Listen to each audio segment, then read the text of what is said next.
Thank you all for joining us today to celebrate Sunshine Week 2016 at the National Archives. For those of you who do not know me, I am the Director of the Office of Government Information Services, James Holzer, which serves as the Federal FOIA Ombudsman.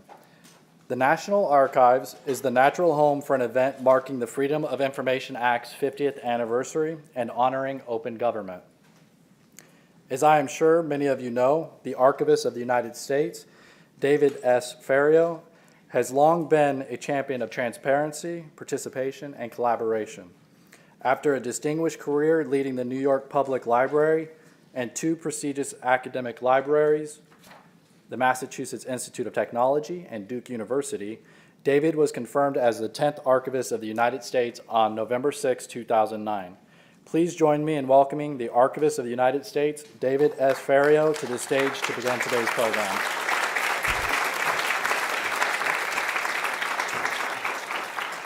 Thank you, James, and welcome all to my house. It's nice to have you here with us this afternoon, and happy Sunshine Week 2016. Sunshine Week marks the birth week of James Madison, our nation's father of the Constitution. Madison spoke eloquently about the power of knowledge, particularly for people who mean to be their own governors. It was not until 1954, however, that a bill was introduced in Congress that gave the public the right of access to government information. 12 years after the bill was first introduced, President Lyndon Johnson signed the Freedom of Information Act into law without a bill signing ceremony or any of the usual pomp and circumstance. This Sunshine Week marks the Freedom of Information Act's 50th anniversary, and I hope you all had a chance to stop by the display case outside the McGowan Theater on your way in this afternoon to wish FOIA a happy birthday in person. If you didn't see the document previously, you can view the document during our first break this afternoon. Let me tell you a little bit about what we do here at the National Archives. We exist to make access happen, and good records management is the backbone of open government. NARA works with other agencies to help them manage their records from the time the records are created until they are either properly disposed of or transferred to our ownership. Our staff work every day to provide access to the federal records that tell the story of our nation's shared history or the personal history sought by genealogists or veterans. On his first day in office, President Obama committed his administration to creating an unprecedented level of openness in government. And then at the National Archives, we've embraced this call to action and have taken the lead in developing new approaches to open government, and I'm proud of our role as an open government leader. The Open Government National Action Plan reflects this agency's significant and ongoing efforts to strengthen open government. The latest National Action Plan includes several initiatives to advance open government at the National Archives and across the government, including management government records, modernizing the implementation of FOIA, streamlining the declassification process, implementing the Controlled Unclassified Information Program, developing a machine-readable government organization chart, and increasing the impact of open innovation activities. As part of our agency's open government plans, the National Archives has implemented more than 120 actions to improve transparency, participation, and collaboration since 2010. Through our plan's flagship initiative, Innovate to Make Access Happen, we've launched a new archives catalog which furthers our citizen activist crowdsourcing efforts by inviting the public to add tags, comments, and transcriptions to the records of the federal government. This year, the National Archives is a co-chair of the Interagency Open Government Working Group, which brings open government advocates from across the government together to share best practices and promote each other's work. These meetings are hosted at the National Archives and are open to our friends in civil society on a quarterly basis. From now until June, we will be developing our 4th Open Government Plan, and we need your ideas and feedback on how we should bring even greater transparency, participation, and collaboration to the way in which we do our work. Please be on the lookout for blog and social media posts where you can post your ideas, or you can email opengov.nara.gov. Today's event was organized by the Office of Government Information Services. As the FOIA Ombudsman, OGIS is a natural home for has a natural home here at the National Archives. OGIS is charged with providing mediation services to help resolve disputes between FOIA requesters and federal agencies. And since its creation in 2009, the office has provided assistance to requesters in all 50 states and in 22 foreign countries. Its staff have developed a training program to help agency FOIA professionals avoid and resolve disputes with requesters. 600 FOIA professionals from 58 departments and agencies took this training. OGIS has a robust FOIA compliance program that provides agencies with detailed and customized recommendations for how to improve the agency's FOIA program. The first two programs assessed by OGIS were components of the National Archives. They have also released 3 assessments of components of the Department of Homeland Security. Dr. James Holzer, the director of OGIS, chairs the Federal FOIA Advisory Committee, and members of his staff provide administrative support to the committee. The committee brings together experts from inside and outside government to discuss and develop consensus recommendations for how to improve FOIA, and I'm pleased to see several members of that group here with us today. I look forward to reviewing the committee's first recommendations in the coming months, and I feel confident that OGIS is in the best position yet to create change in the administration of FOIA and be a critical part of how the National Archives makes access happen. Our speakers today will be talking to you more about recent litigation involving the Freedom of Information Act and how technology can be used to open government. Leveraging technology is a key component to the innovation efforts at the National Archives, and later on in the program, Pam Wright, NARA's Chief Innovation Officer, will tell you more about these efforts, including our crowdsourcing efforts with our Citizen Archivist Dashboard, transcription in our online catalog, engagement with Wikipedia, as well as our new Innovation Hub, and our newest pilot, History Hub. Before we begin today's program, I want to remind you once more that the Freedom of Information Act itself is available for viewing outside the theater. Without any further ado, let me turn the program back to James. Thank you for being here.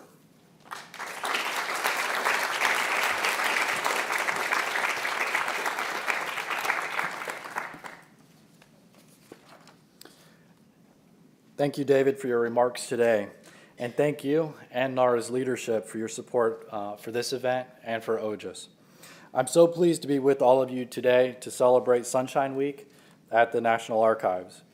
As David so clearly outlined, open government is fundamental to the National Archives, and later in this program you will hear more about how the National Archives is placing a premium on using technology to connect to the public to our nation's records. People both inside and outside of government have an important role to play in showing how technology can be used to make the government more open, participatory, and collaborative, and in building the tools that make it happen. I ask that our first panelists join me on the stage while I give you all a brief introduction. The individuals on our first panel have worked from outside of government to create or contribute to projects that have made the government's information more accessible, usable, and meaningful. Michael Morrissey is the co-founder of Muckrock, a collaborative news site that helps the public file and keep track of requests for federal, state, and local government information. Lauren Ellen McCann works with the Nonpartisan Public Policy Institute, New America, directing an initiative on civic life in Washington, D.C. Her work focuses on community-led approaches to governance and social innovation, emphasizing creativity and collaboration online and offline. Josh Taberer is a civic hacker and entrepreneur who launched GovTrack US in 2004. GovTrack helps the public track and understand the activities of the US Congress, and it was the first website to create open data for Congress. And of course, my predecessor, Miriam Nisbet. She will moderate this panel. Ms. Nisbet was one of the early supporters of an effort to build a multi-agency FOIA portal and recently served as an instructor for a coaching program offered by GovLab at NYU designed to promote civic engagement and innovation.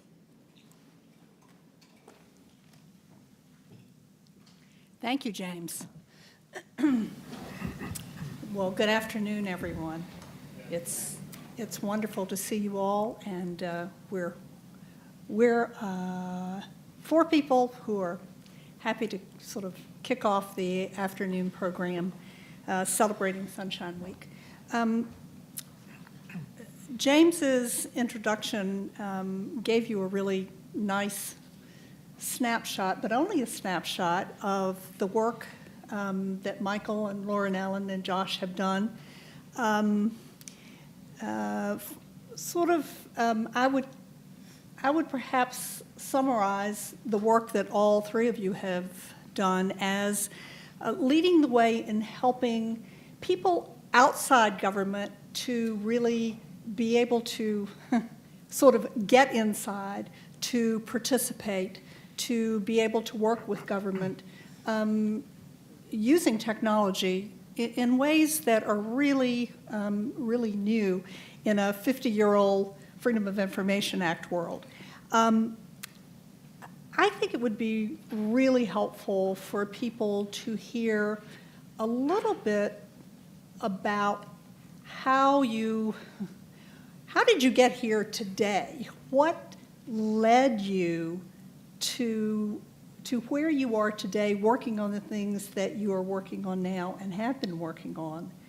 Because I'm sure you had many other choices in life, but openness and transparency is obviously what you chose. So maybe, Josh, would you start? And let's just take a few minutes for each of you to give us that sense of who you are. Sure. So, am I close enough?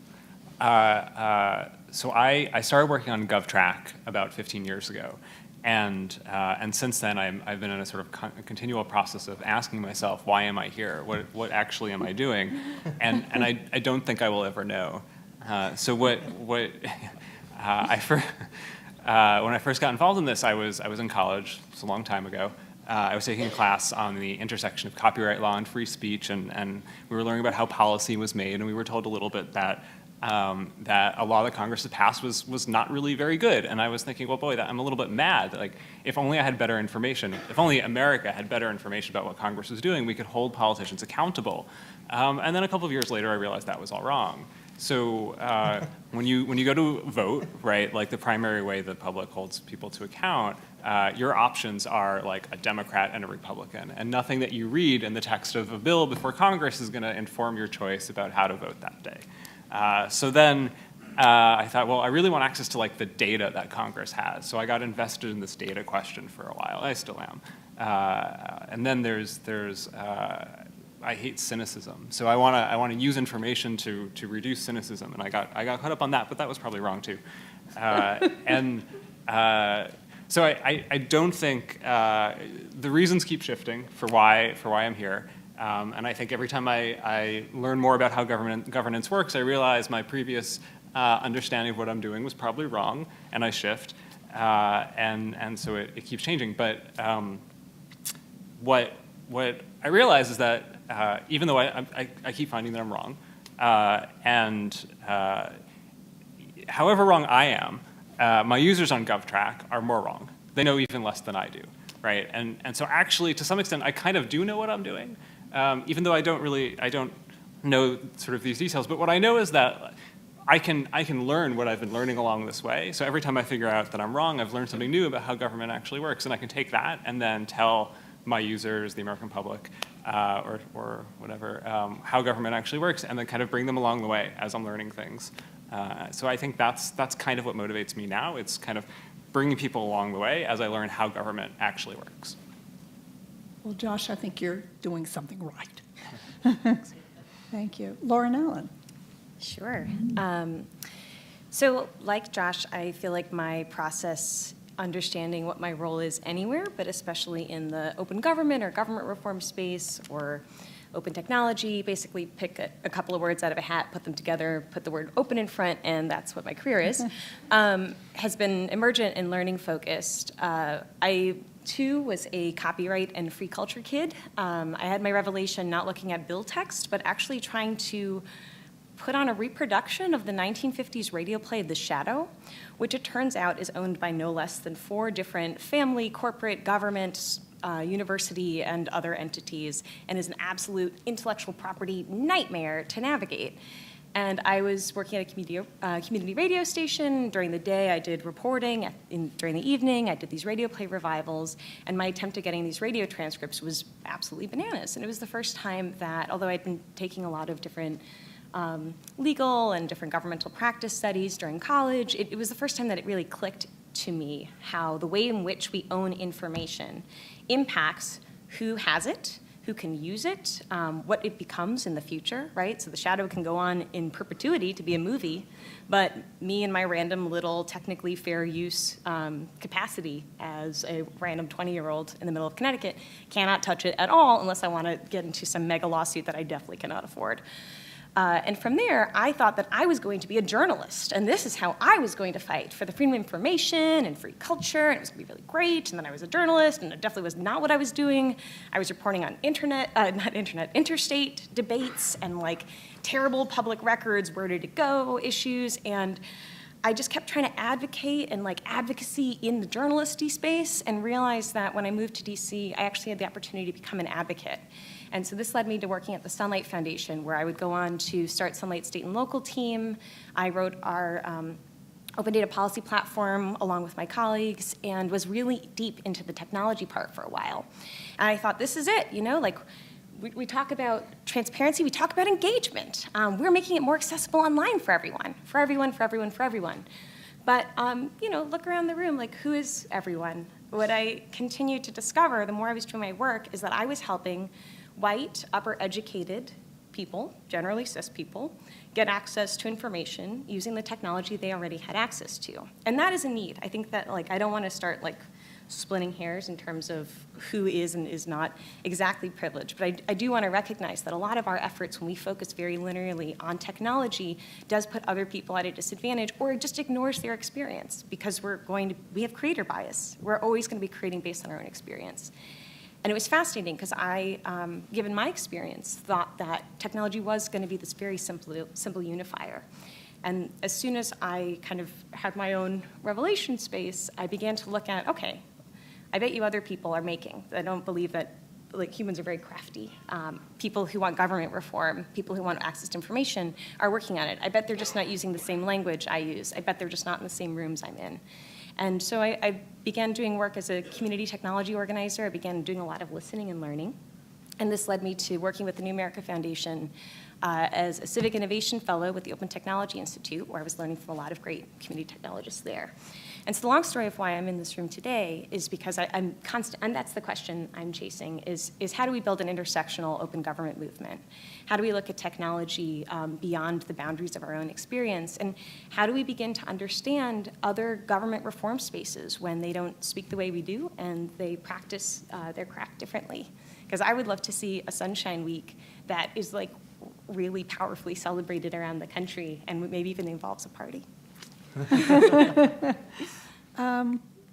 think a party sounds like a good idea after we've done the work. Michael, how did you get here? Yeah, so I flew JetBlue. So I started out a little over 6.5 years ago, not interested in transparency, not actually interested in government operations, or definitely not government transparency, but sort of really concerned about the issue of local reporting was seeing fewer resources, that there was fewer people looking at and watching what was going on in local towns, state halls, and that sort of thing. And so newspapers were kind of being gutted about that time, and still are. So I wondered, with fewer reporters, with fewer people, with fewer traditional watchdogs, what could we do to sort of help fill the gap? And so my co-founder and I, we went back and we looked at sort of the traditional reporting that inspired positive change in communities. What was the sort of thing that led to reforms? What led to community engagement around an issue? And so we went back over decades and decades of reporting that inspired reform, inspired engagement, inspired better laws, inspired better democracy. And what we found was that time and time again, these stories had great reporting, they had great writing, but again and again, they had public records at the heart of that. Maybe that was a National Freedom of Information Act request, maybe that was a local public records request, but again and again, so much of the reporting over the past decades was based on public records. And so we spoke with dozens and dozens of newsrooms, and we said, how often are you using public records? And again, the answer we heard was not much. We don't have time for that. Most newsrooms had the one person who used public records, or the one FOIA guy, or the one FOIA woman. And we found that this important law that led to so much of what we as an industry say is important just wasn't being used. So we built this little site called Muckrock and said, what if we make it easy for people to file a public records request and then share that request with the world? Will more people use this law? Will we broaden the audience of who can engage with this? And so we tried that 6 years ago. 3 months after we launched, the state of Massachusetts threatened to send me to jail, so I knew we were onto something good. And so ever since then, I've become more engaged with the open government community. We've seen that this isn't just a journalist thing, that FOIA isn't just a black box, but there's other people trying to balance a lot of interests on the other side of that. And so over the past few years, we've continued to work with not just journalists, but we found that really broadening to civic groups, to the general public, to think tanks, to experts, and to a lot of people within government who are trying to help improve our democracy, who are trying to have a better informed public, better informed agencies, and really using public records and the Freedom of Information Act in a broad array of ways to just make things work better, to let the public know what agencies are doing, and for agencies to have better informed decisions. Other than possibly facing jail in Massachusetts, what were some of the challenges, Michael, that you had along the way? Because with all of you, building something that hasn't been built before is really daunting. And I'm going to ask all of you the same question, but Michael, maybe you could lead off a little bit on the challenges, and maybe what surprised you in a good way or a bad way? Yeah, I think part of the challenge was just was convincing people that this was worthwhile. 7 years ago, there was no federal FOIA portal. This was a very new concept, the idea of using the internet to file a Freedom of Information Act request. But I think living in this country, I think the law has kind of enabled anybody. I was just a kid in Boston at the time saying, wouldn't it be nice if you could do this, but over the internet as opposed to with a fax machine? And we were able to build that. I think then sort of convincing people and showing the value of that was a challenge. I think a lot of people, when you described it to them, we went to a lot of newsrooms and they said, well, I can just send a certified letter to do this on my own. And I said, but if you put it online, more people can benefit from it. If you put it online, more people can learn from that. And instead of just being a one-to-one transaction, we can make this a more enriching transaction that lots of people can benefit from that. And so let me just interrupt. So it's not just that you've made a request, on a particular subject. It's seeing the request that was made and then seeing the documents that result from that, right, and sharing those. Absolutely. For investigative reporting, for example. Right. Yes? Yeah, absolutely. And I think that was, once people could kind of see the positive impacts, once we had academic researchers come and say, well, I just started Googling this and I came across these documents that were now online, and all these people started repurposing information that before would have just been filed away in a cabinet. And so explaining that value to people, that was a challenge at first, but now it's something that a lot of people really benefit from. Lauren Allen. I think if I were to point out the two most surprising challenges, one was how quickly the open government advocacy I was doing would get constrained to a specific thing. And you often then get into, especially when I was working at the Sully Foundation and we're a national organization, also working with municipalities and states, everyone has a different priority. And when you're trying to work in coalition or you're trying to bring together diverse stakeholders or different professionals to come together along a specific issue, if you're coming in and you want to focus on the public release of data, and you're working with advocacy groups that are more focused on public records, even though to me there really shouldn't be much of a difference between that. What is data about a record? Although asterisks, I know we could have a long conversation about that. Suddenly we're splitting hairs, and I found it very challenging to figure out, especially as an external advocate, like not working within a single state context, which I know you don't either. You work in many different states, but that became a really interesting negotiation, and the peer to that is the way in which we would split open data from public records laws. It was often much easier, especially working with government partners, to approach them about open data laws. But as soon as we discussed making an amendment to law or looking at how to interpret public records laws in such a way as to be inclusive of open data, we hit a lot of roadblocks. And I expect that did surprise you. Yes, and coming from a journalist background, I didn't want to approach open data unless we could be looking at public records laws. We use the Reporters Committee for Freedom of the Press and their resources all the time, and I really saw that as a point where we could be unified, but it ended up being very divisive, especially in the first few years of this type of advocacy. Well, we're going to talk a little bit more about that, but Josh, let's hear from you about your challenges, because it sounds like you turned what might have been a big challenge, that is continually finding out what you didn't know, and then letting other people know what you were finding out. I mean, that in itself, and how do you do that, and what's the best vehicle for that, and how do you penetrate, particularly, how do you penetrate the U.S. Congress? Talk a little bit about that. Yeah, I don't want to minimize the sort of people problems that I've also encountered, but on the sort of technical and like implementation side, how does Congress work? I had no idea when I started working on this. It turns out that there's no actual way a bill becomes a law. That's not a thing. There are thousands. You mean that little video doesn't really help? Yeah. So the video is actually surprisingly good and accurate. It's just that there are so many ways that the process works. So one, acquiring the information, I had asked the Library of Congress, which had and has a big database of all the bills in Congress. Can I just have the database? That would make it a lot easier than clicking a couple of thousand times to collect the information. They're like, no. And so 15 years later, last month, they finally said yes, and that's a whole story. But so gathering the data, figuring out what is the right sort of data model to capture what it is that Congress does. What are the steps that a bill goes through to become a law? Who can be the sponsor of an amendment?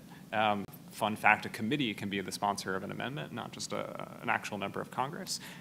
So sort of sticking with it and working through these kind of questions of turning the understanding into data was sort of a long-term challenge. And then on top of it, taking the data and figuring out, okay, how do I present it in a way that hopefully doesn't make things worse by confusing people and maybe actually explains the process a bit.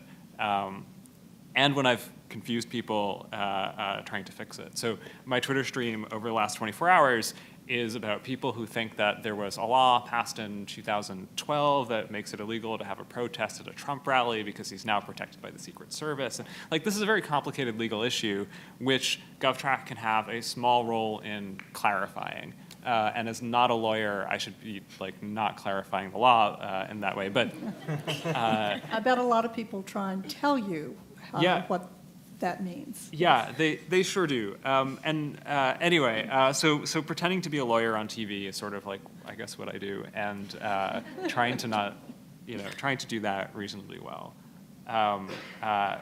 There's one other, I kind of want to mention that, besides GovTrack, I also have a startup called if.then.fund, which is basically if a member of Congress votes the way you want, then fund their reelection. And this is a way to sort of get into citizen engagement in a different aspect in like campaign finance, which is not open records, but it's open government. And one of the hard things there is how do you build a tool that like works in the space of campaign finance? That's actually a huge technical challenge too, and I partnered with someone that had built it. Like it takes sort of years to build up the technical systems that you need in order to kind of model what's happening in government and then start to interact with it in hopefully useful ways. And finding the right people who can help you do that too. Yeah. Yeah, yeah. So you've all been successful in different ways, and yet the core story here is about trying to assist other people in seeing into what you've been able to see, and perhaps breaking into areas that haven't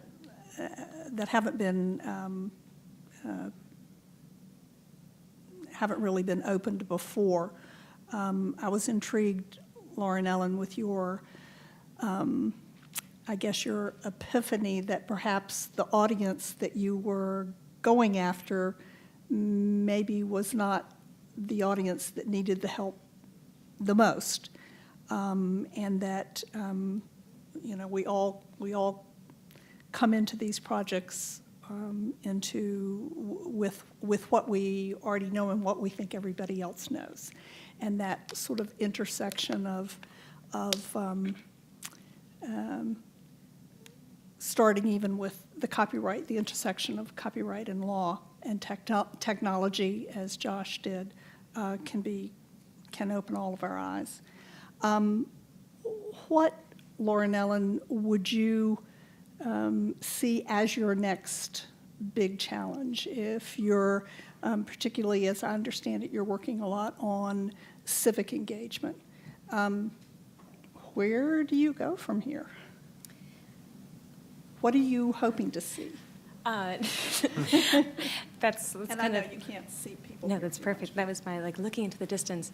That's been a lot of my focus over the last year, in part because I see the engagement challenge as twofold, and I want to make sure to talk about the complexity of this. On one hand, to use a physical space reality, we need libraries. We need this constant access to information, using whatever best standards that we develop, using technology right at its peak. We just need we need the records online.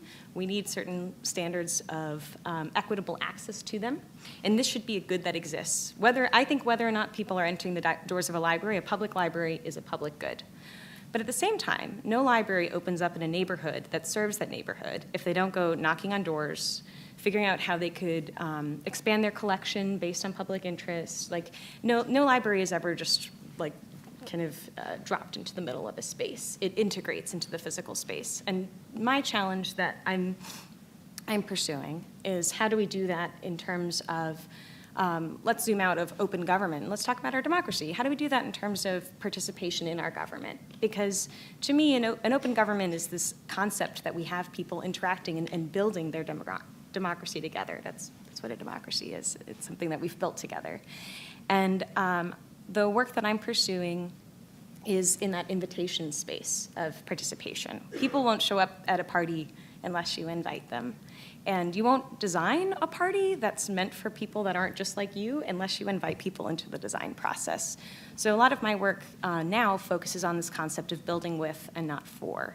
I was originally looking at it in the space of technology, with the concept that we can't really build equitable systems if we don't enable that system in the creation of our practice, right? We're not going to build government reform systems that work for everyone if we don't find ways of including more people than who are currently in the room in the process of creation.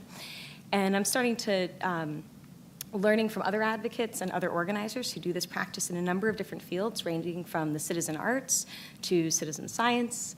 This is a pretty common practice. I think we're used to seeing it in technology branded in very fun ways like co-creation and co-design, but it's a completely old practice that is innate to being human and figuring out ways of working together.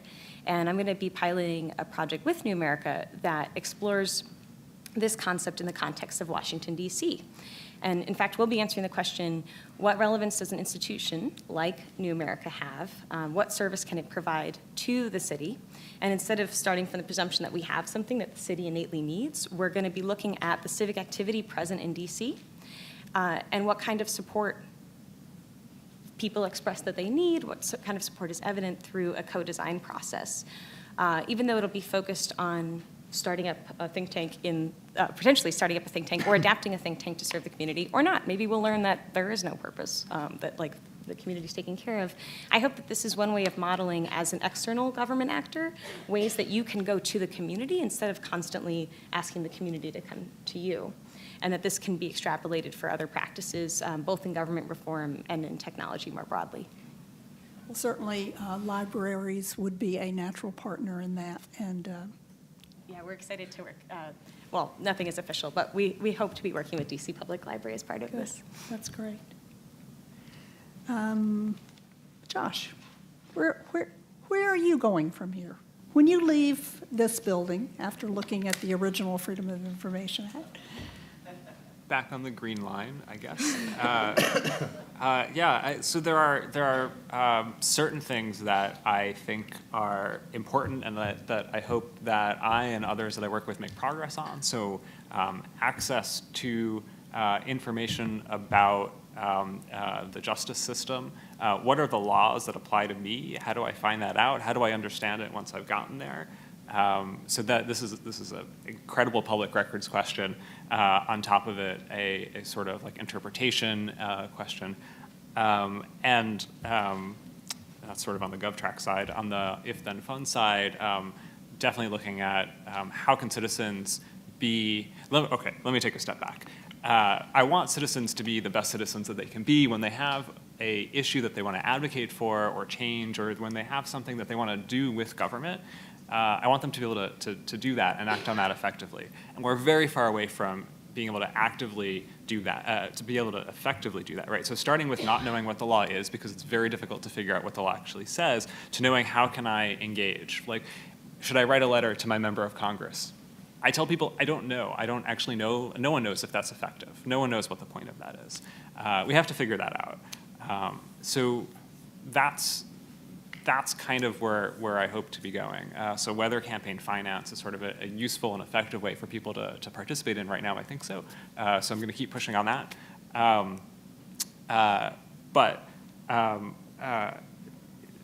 Future questions are always fun, right? I think the future of what we're all doing is really a big open question right now. So for one, questions that Lauren Ellen has been raising for the last couple of years have been very influential in the open government movement, and we're starting to realize that, like there's bigger things to be worrying about.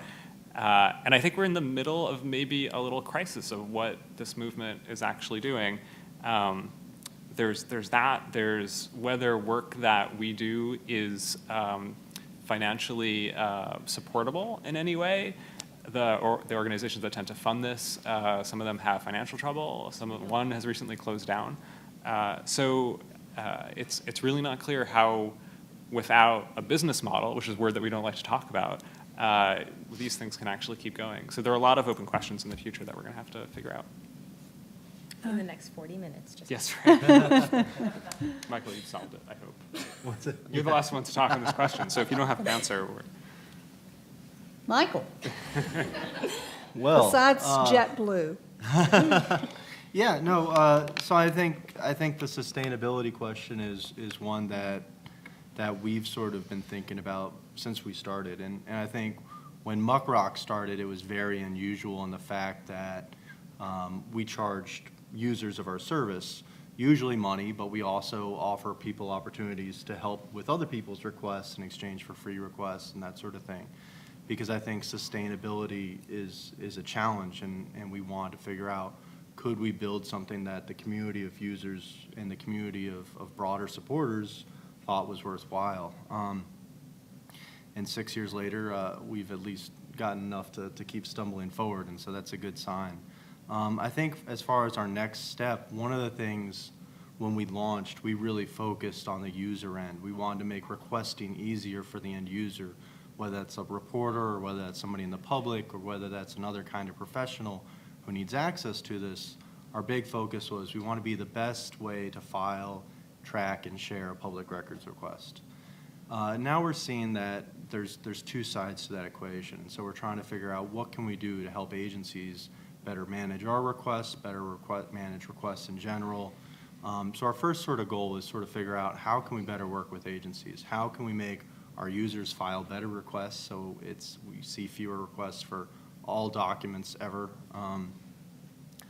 And sort of what can we do to sort of improve how agencies respond to requests, make their lives easier, and make it easier for them to do the good work that they want to do. So that's sort of our first part of that goal. And then the second part of that goal is sort of understanding, and this is something both my co-panelists have kind of talked about, is sort of how do you make this information useful and meaningful to that community. So Muckrock's published over 800,000 pages of documents and hours of video and tons of databases. What can we do to make sure that the most effective public use of that information is being made? Because I'm ashamed to admit I haven't personally read all 800,000 pages, and I'm sure not a whole lot of people have. So what can we do, similar to the Archives project with public transcriptions, what can we do to tap an audience that's interested in this to make better use of it, to not only sort of get the information out there, but to put it to work? I think that's one of the big challenges that I'm super interested in, is sort of making sure that data isn't public just for the sake of data, that we're not open for the sake of openness, but we're open for the sake of having the strongest possible democracy we can. And so that's something we've been looking at and working a lot in, and I'm really excited about that challenge. It's a big challenge, but I think we all really will be eager to see that happen. We have just about 7 minutes, I believe, if I'm keeping my time correctly. And I wonder if we might have time for a few comments and questions from people in the audience today. Nate Jones. Okay.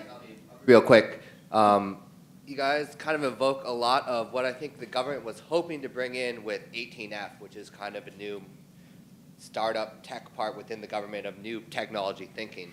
So any of you or all of you, I know they have really not that much money that they can use towards FOIA, but if they had to use it and you were in charge and you said put all your resources to fix this one thing or build this one thing that 18F should build, you guys have any thoughts on what they should do to improve the Freedom of Information Act?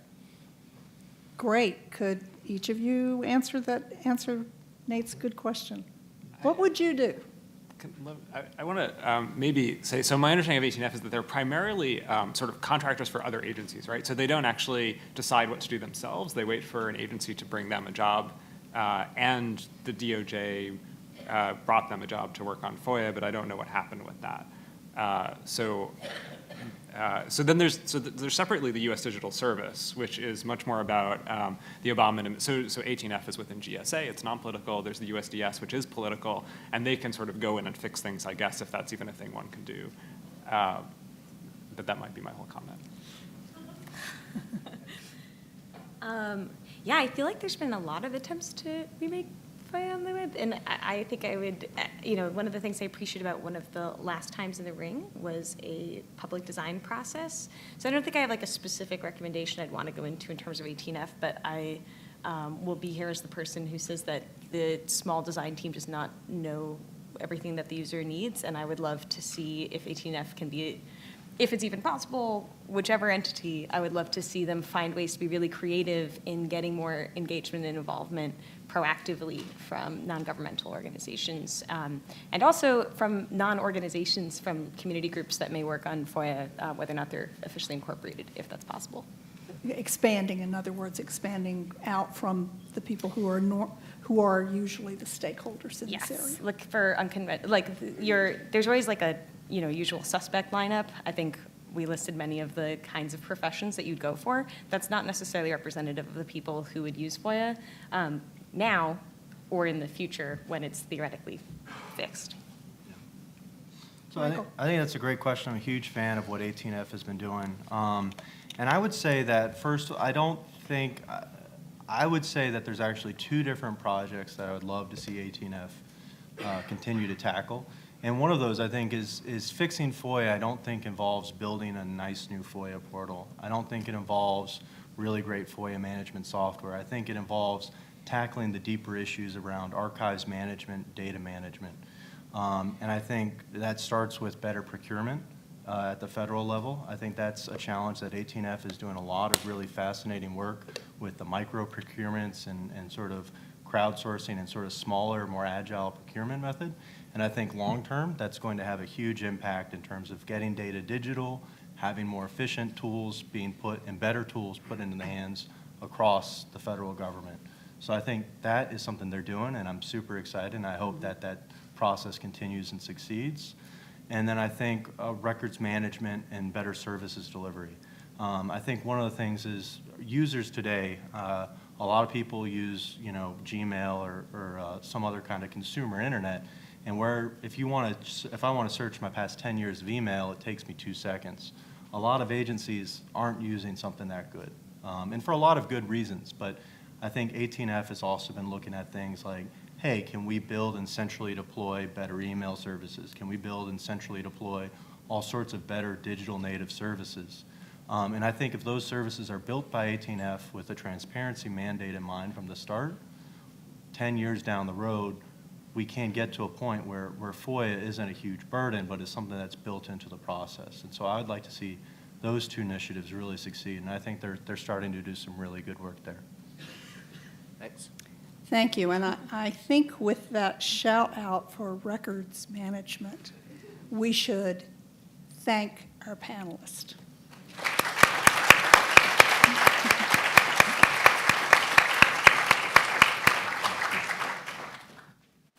Thank you, Miriam, and all of our panelists. Before we move on to the next panel, we will take a 10-minute break.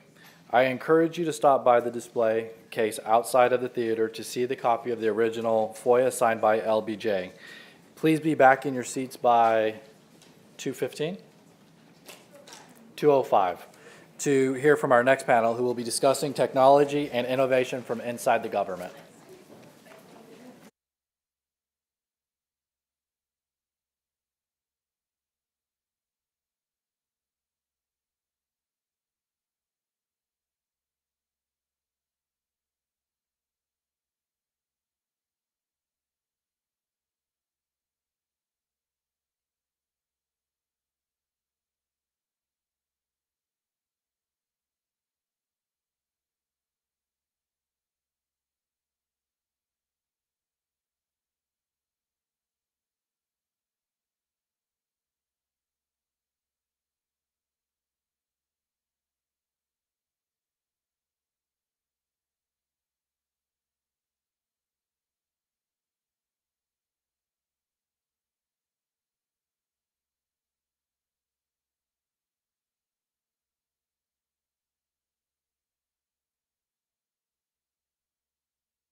Okay, welcome back. I hope you all had a chance to see the FOIA on display. So we just heard the perspective of those outside of government, but now it's time to turn our attention to the complementary open government efforts taking place inside the government. Sabrina Williams is a digital service expert with the U.S. Digital Service Team at the White House. In her role with USDS, she has worked on projects with several agencies, including as the product lead for College Scorecard, an online tool that helps students and their families make smart decisions about where to enroll for higher education. Pam Wright is the Chief Innovation Officer at the National Archives and Records Administration. As such, she is responsible for igniting innovation projects across the agency, as well as formulating and implementing NARA's strategic direction for providing online public access to NARA's holdings. David Zvenich used to consider himself a lawyer who knew how to code. Now he's a coder who has written legal briefs. Formerly General Counsel to the Council of the District of Columbia, Mr. Zvenich is currently working on ways to improve how the government purchases digital services at 18F. Moderating this panel is Sean Vitka, who serves as Counsel for Demand Progress and Fight for the Future. Mr. Vitka is also a fellow at XLab, which aims to drive digital equity through policy interventions, technology innovation, and study of upcoming risks. Thank you. Can everybody hear me? Yes, all right. So thanks for the introductions to everybody. It makes my life even easier. Again, my name's Sean. I'm going to be letting the three of these people talk about what they're working on for a little bit of time, and then we're going to come back. I'll ask a couple questions, and then we'll open it up for Q&A. It's worth saying, though, that as somebody who has sent in a lot of requests or demands of government, it is very dependent and very different based on who you get, who hears your request. And the people who do it well tend to do it very well. And so I'm very happy to have these three people because they're the people who will be leading by example and are already leading by example in terms of opening up government. So Sabrina's going to go first, and hopefully the PowerPoint system works flawlessly. All right, let's give this a whirl. I don't know how to make this work. Is that it? Oh, okay. Oh, no, went too far. Okay, cool. So my name is Sabrina Williams. I am a digital services expert at USDS. Really, I'm just an engineer. Before I came here, I was a software engineer at Google. And so I came to government in October, and my first project has been College Scorecard. So I figured I'd tell you a little bit about it because that is an example of us actually opening up some data. So to understand the College Scorecard program, you need to understand that the goal is to engage and educate potential college students of any age or background and those that advise them to find schools that are best suited for them. So a little bit of background here is that it turns out that a college degree is really the surest path to the middle class. If you look at millennials aged 25 to 32, if they have a bachelor's degree, the unemployment rate is 3.8%. But if they only have a high school diploma, it is 12.2%. Similarly, if you have a bachelor's degree, you'll earn over $1 million more over the course of your lifetime. And the one that I find particularly jarring is that of those millennials, those who only have a high school diploma, 21.8% of them live in poverty. So there is a real tangible gain of having a college degree, and a lot of people don't really know that that value exists, especially those who are first generation or low income. And so the president wanted to create a tool where we could more easily show metrics that show that value and help people make more informed choices, and also help the public hold schools more accountable for the quality and cost of their programs. So how do you succeed in a goal like that? So what we did is we went out and we talked to people. We talked to parents, teachers, students, advisors, counselors, policymakers. We talked to people who had written letters to the president. We talked to people who, my favorite story is in the early days of Scorecard, it predates me a little bit, but and it was spring break of last spring, and the early Scorecard team was out on the National Mall just accosting people coming in and out of the Smithsonian museums with like paper iPhone prototypes like, how do you look for colleges and would this work for you? And so a lot of user-centered design. And what we found out is that there's really sort of three audiences. There are students, teachers, parents, advisors, counselors who need that data given to them in a palatable, easy to understand format. There are also policymakers, journalists, and the schools themselves, and researchers who need that data given to them in sort of a researchable format. And then there's the developers who need that data made available to them in a programmable format. So we ended up giving the data in three different ways. We have the College Scorecard consumer site, which is how students, parents, advisors, all those sorts of people get access to the data, it's a visualization of it. We have the data available in a CSV file so that people who are used to Excel and pivot tables and whatever it is they do with those things can use that. And then we have the API, which is how programmers can use it.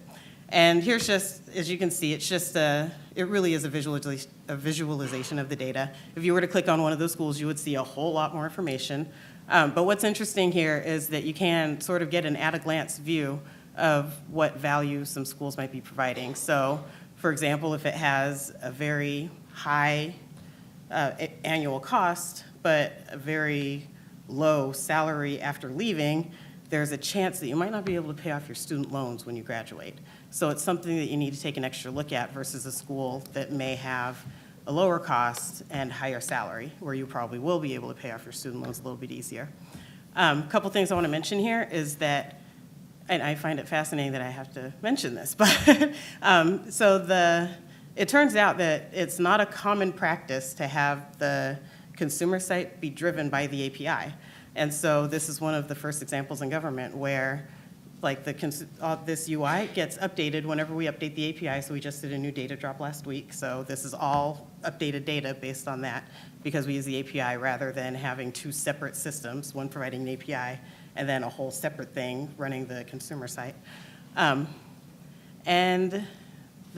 just give you a couple stats. It was launched by the president at his weekly address in September. There have been over 1 million users, over 6.5 million page views.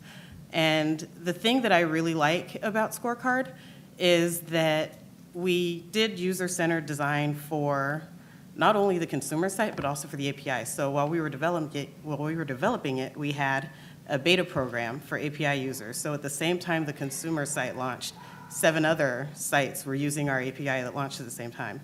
And it was a far superior API having gotten that data and that feedback while we were developing than it would have been had we not listened to other people. And on top of that, my favorite thing is that, government sites they have to serve everybody equally, right? So we can't tailor the experience to one group versus another group, but other people can. And so, for example, one of the sites that launched was in Spanish. And so it really does help us get the data out to the people who need it, and other folks using our API can sort of help tailor the experience to make it more useful for whoever might be using the data. So that's it. Thank you very much.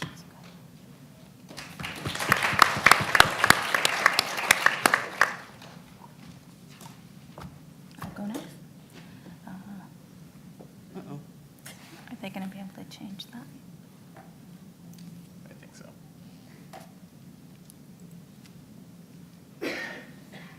Yay, there I am.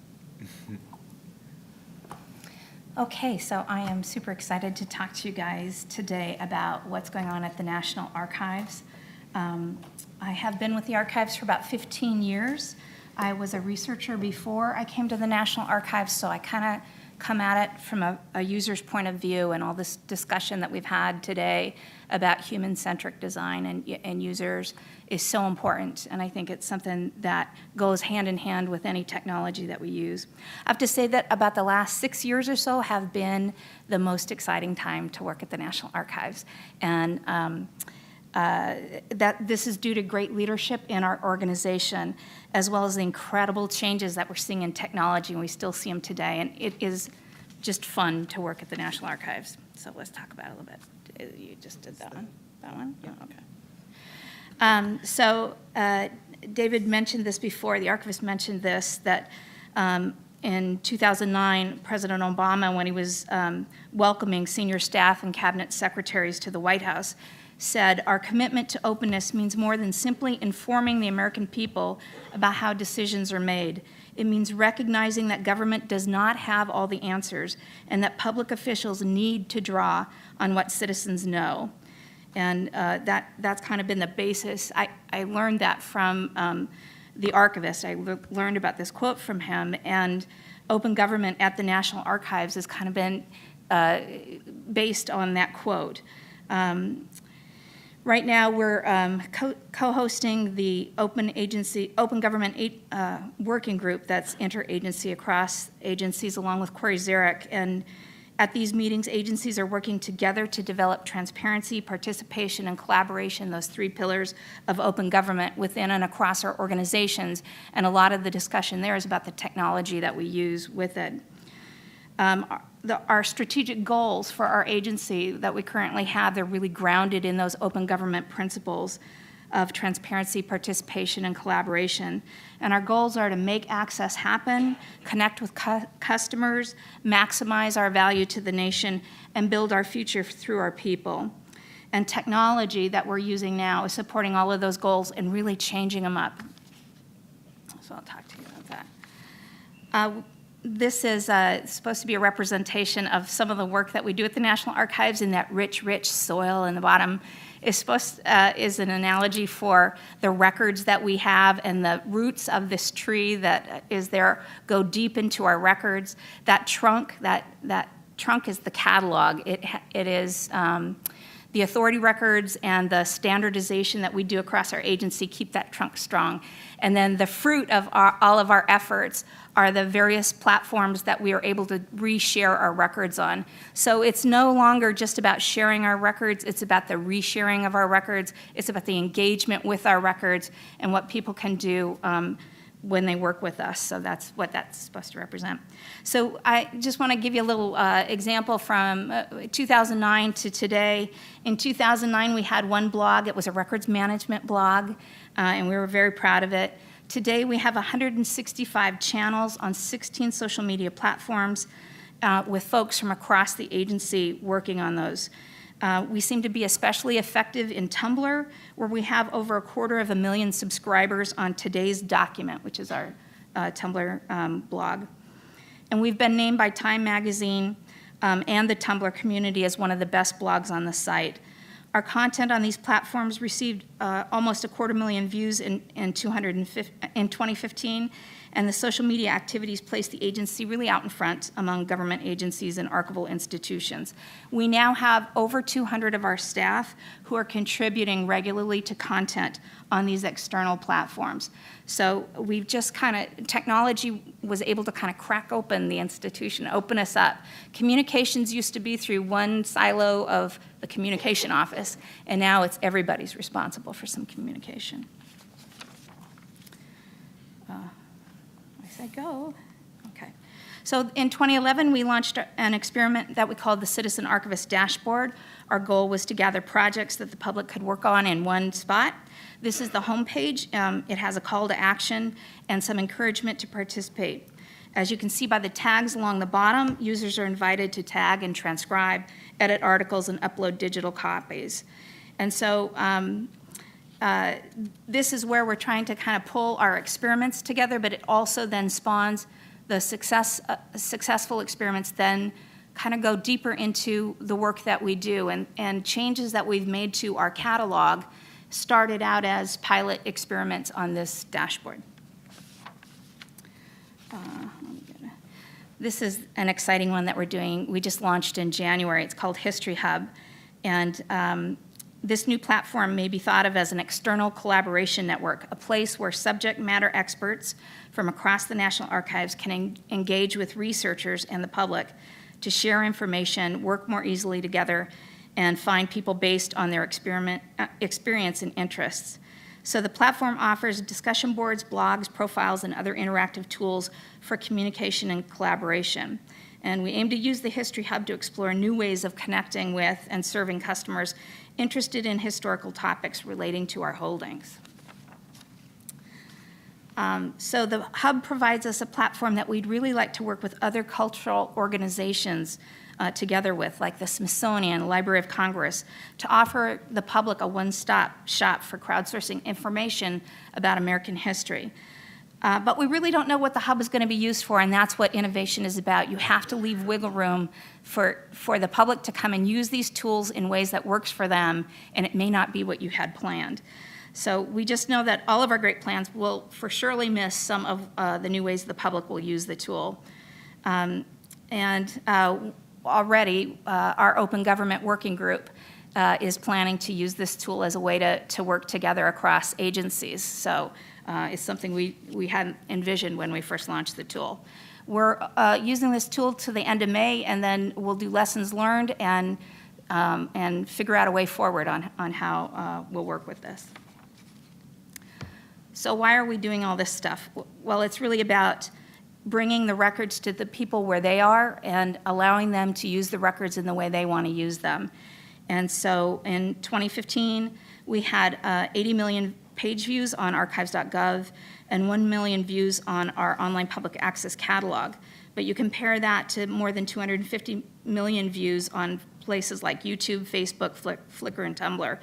But the amazing one is Wikipedia, of course, where we have relatively very few records on it that regularly get around 1 billion views every year. So, there's no comparison to that. And I think, I have one more. This one I'm really excited about. This one just launched too. This is the Digital Analytics Program in GSA's Office of Citizen Services and Innovative Technologies. NARA got to be one of the first 10 agencies to get the code on our site so that people could see in real time how many people are looking at our site and what they're doing. The drop down at the top of the page allows you to select an individual agency, only 10. NARA is one of them, along with NASA. The big shots, we're right in there. So there's also a 7-day, 30-day view. You get to, slice and dice and take a look at what's going on. It's really great for the public, but it's great for us around our agency to go, why, what are the people looking at? What are the records that they're interested in? What platforms are people gravitating to? And how do we change that as we go, or how do we use that information to improve our site and make good changes going forward? So those guiding pillars from open government of transparency and participation and collaboration have really, along with new technology, kind of turbocharged the mission of the agency that we already had, which is to open up federal historical records to the public.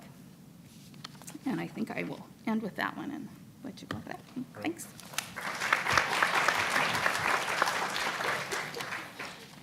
Hey everyone, thank you for having me. I'm Dave Zvenich. I'm the Director of Acquisition at 18F, and I don't have slides, but actually you've seen 2 18F projects in the previous slide. So the previous slide was analytics.usa.gov, which was an 18F project, and also the college scorecard, which 18F helped out on. It's a real thrill to be here to talk about transparency in government and sort of 18F's brand of openness. 18F is a relatively new organization. We started in March of 2014, so we were around for 2 years now. We're actually writing, as we speak, we're writing our 2-year anniversary blog post. And one of the things that's really inspiring about 18F is that we are an organization that's committed to working in the open from day one. And that manifests itself in a lot of different ways.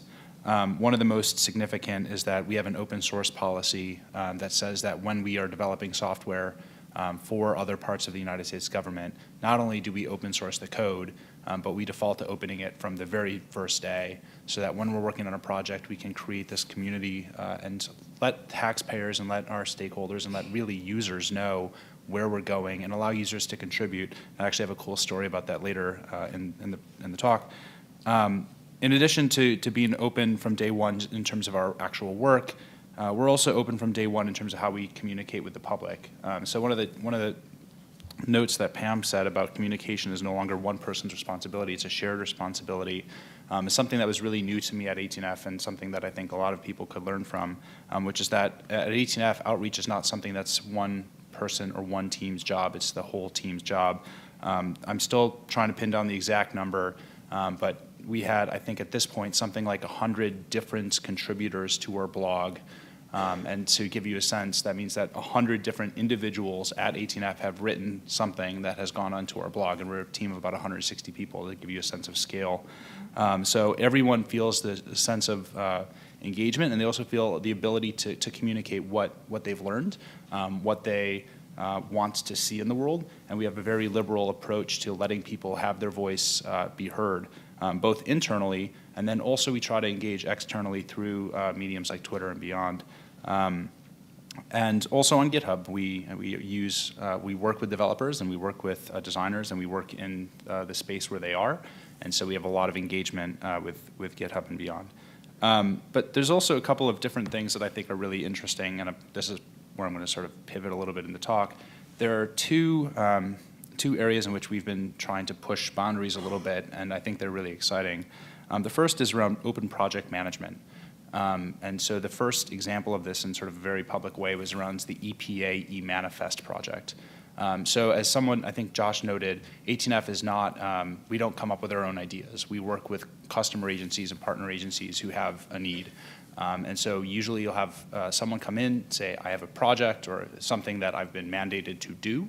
Can you help me build it? And we always ask that they have an empowered product owner to make sure that someone can make choices about the direction of the product.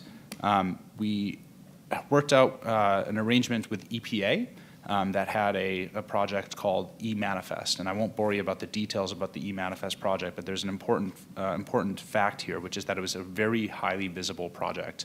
It involved OMB, it involved Congress, it involved regulated industry, it involved a lot of different people who were very concerned about the direction of this project. And it was considered a high-risk project. There were a lot of challenges with getting the project up to speed. And EPA partnered with us to build the initial phases of this project. And they did something that was truly radical, at least as far as I could tell, which is they opened up their Trello board. Now, if you've never heard of Trello, that's fine. I hadn't heard of Trello before I came to 18F, really. Never used it, really. But we use it a lot at 18F, and it's basically a project management board. And you can identify what you're working on, what's been worked on, what's coming down the pipe. And we opened up the Trello board, not just for our own team, but to the public from day one.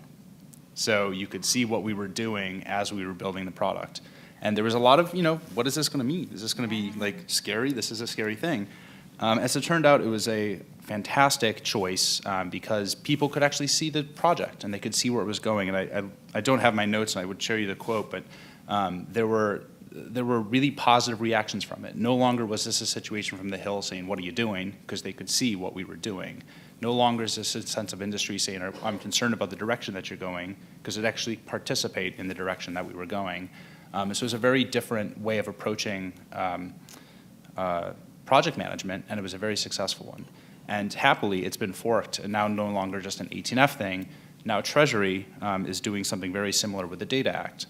So they just relaunched, and I forget the exact URL, but if you Google around for it a little bit, Data Act, I think it's Federal Spending Transparency at GitHub, you'll find their new data activity, it's very clever, data activity, their data activity site. And if you go to the about portion of the site, you'll actually note that they, not only do they have a bunch of GitHub repos, which is cool, but they also have their Jira project management now open to the public. So pause and observe, this is now Treasury opening up not just their own project, but ultimately something for all of the United States government to see how the Data Act is going to be implemented. And if that wasn't cool enough, something really remarkable happened relatively recently, which is that a person who is totally unrelated to the government, just a person in the public, submitted a user story that's now part of the project management board. So this is a really different feel. This is no longer the government imposing even on itself. It's learning from the public about how we can build our products better for ourselves and for real users. And it's a very cool thing, and we're learning as we continue to go, and I expect that you'll see this as a continued pattern. So project management's cool. There's also an area that I'm personally interested in. Acquisitions is my bag. We're working a lot with procurement. And so we've done a couple of really interesting experiments with procurement, and I'll share them with you now. The first is around the Agile BPA. So if you haven't been involved with acquisition, you may not know what a BPA is. You're better off for it. But if you are interested, a BPA is a blanket purchase agreement. And it was our first major effort at procurement for 18F. And there were a bunch of things that were really neat about this from an engagement and a transparency perspective, but I'll highlight two. The first is that we had a really robust industry engagement where we worked with industry to explain what it was that we were thinking. We had an industry engagement day. We had a series of blog posts. We tweeted about it. And we had about 200 submissions, which is crazy considering this was only a $25 million award. And it's not even really an award, it's just an agreement to do future awards. So 200 companies for a $25 million thing, that's a crazy amount of engagement in the federal government. And we ultimately got remarkable results, and you don't have to take my word for it. The other part that was really neat about the Agile BPA is that we asked vendors to submit their bids, not just to us, but to submit them to the public. And the day that I really knew that something was different and something that was really remarkable was the day that I saw a team tweeting about it was actually Periscope. They were periscoping the development of an app that they were submitting as a response to a government contract. I was like, this is all crazy. I can't believe what's happening. There's a hashtag for a blanket purchase agreement. This is weird. But truly remarkable products. The interesting thing is that we learned from that experiment too. We had 8 protests for the Agile BPA, so that was like a lot. Now, granted, there were again, hundreds of submissions. We got eight protests, got through all of them, and no corrective action taken. So yay! Yeah. Great lawyering, and great contracting office, and it was a really great experience. But it was, the products on the Agile BPA were fantastic, and we learned a lot about how to work with vendors and how we can work with each other to get a better outcome. And the other part that I wanted to focus on is the micro-purchase platform, which somebody mentioned earlier too. So the micro-purchase platform was an effort to buy custom-built software for $3,500 or less. Micro-purchase is the dollar threshold at which we can use a P card and not have to go through extensive procurement processes. And so we had a little experiment to see if we could purchase custom software.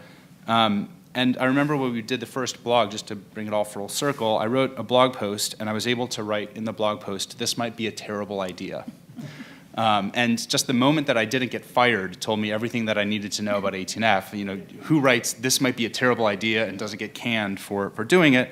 It turns out that I was able to not get canned, so that was good. What's been really fascinating about it is that not only have we taken the approach of building, using this platform, but we also have an API that we make a lot of our decisions. So when, I've talked to friends, they say, how do you manage all the data calls? You get all these data calls, you have people asking how many bidders did you have, what was the lowest bid, all these other questions, and I was like, well, I use the API. You have a bunch of, we actually allow for people to bid by API, which is kind of a neat thing. So that's like the future of federal procurement, is you can bid on a contract with an API. It's very clever. And now you can actually see not just what we've seen, but again, we've created a public-facing platform so you can see what other bidders have done. So not only do you know what your bid was, but you can see what other bidders' prices were, and we can start getting some real data around how federal procurement code is bought. And we're extending this not just to the micro-purchase platform, but we announced, it sort of fortuitously happened today, but we announced a draft of a transparency policy for the Agile BPA, which will include things like the RFQs and the questions and answers and the ultimate price awarded, and mean and standard deviation data for bids. So it's a lot of things are happening in this, but one of the things that I sort of want to close with is that 18F's approach to openness is not that we have all the answers. It's fundamentally a recognition that we are learning from our partners within the government and outside of the government.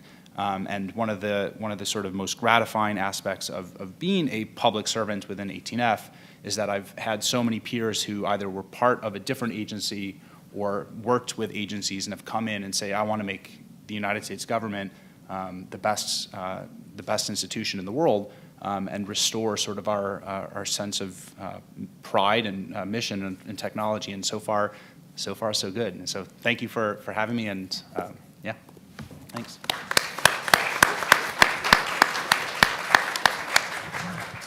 Thank you all. So I'm going to ask one, maybe two questions. I'd like to keep time for Q&A. So if you want to do Q&A, queue up at the microphones. From everybody on this one, Pam, you said something about the last 6 years have been the most interesting, and I think that probably scores a lot of our, on the outside, experience with government, a lot more effort in projects like these. But a lot, if not all, of the technology that you guys described is not new, is not 6 years old. And I'm really curious, what changed then, or what has changed that you all feel has enabled you to do this work? And in particular, I'm curious about how everybody in this room and otherwise can learn from it so that we can see it multiplied across the many other parts of government who are not succeeding like you are.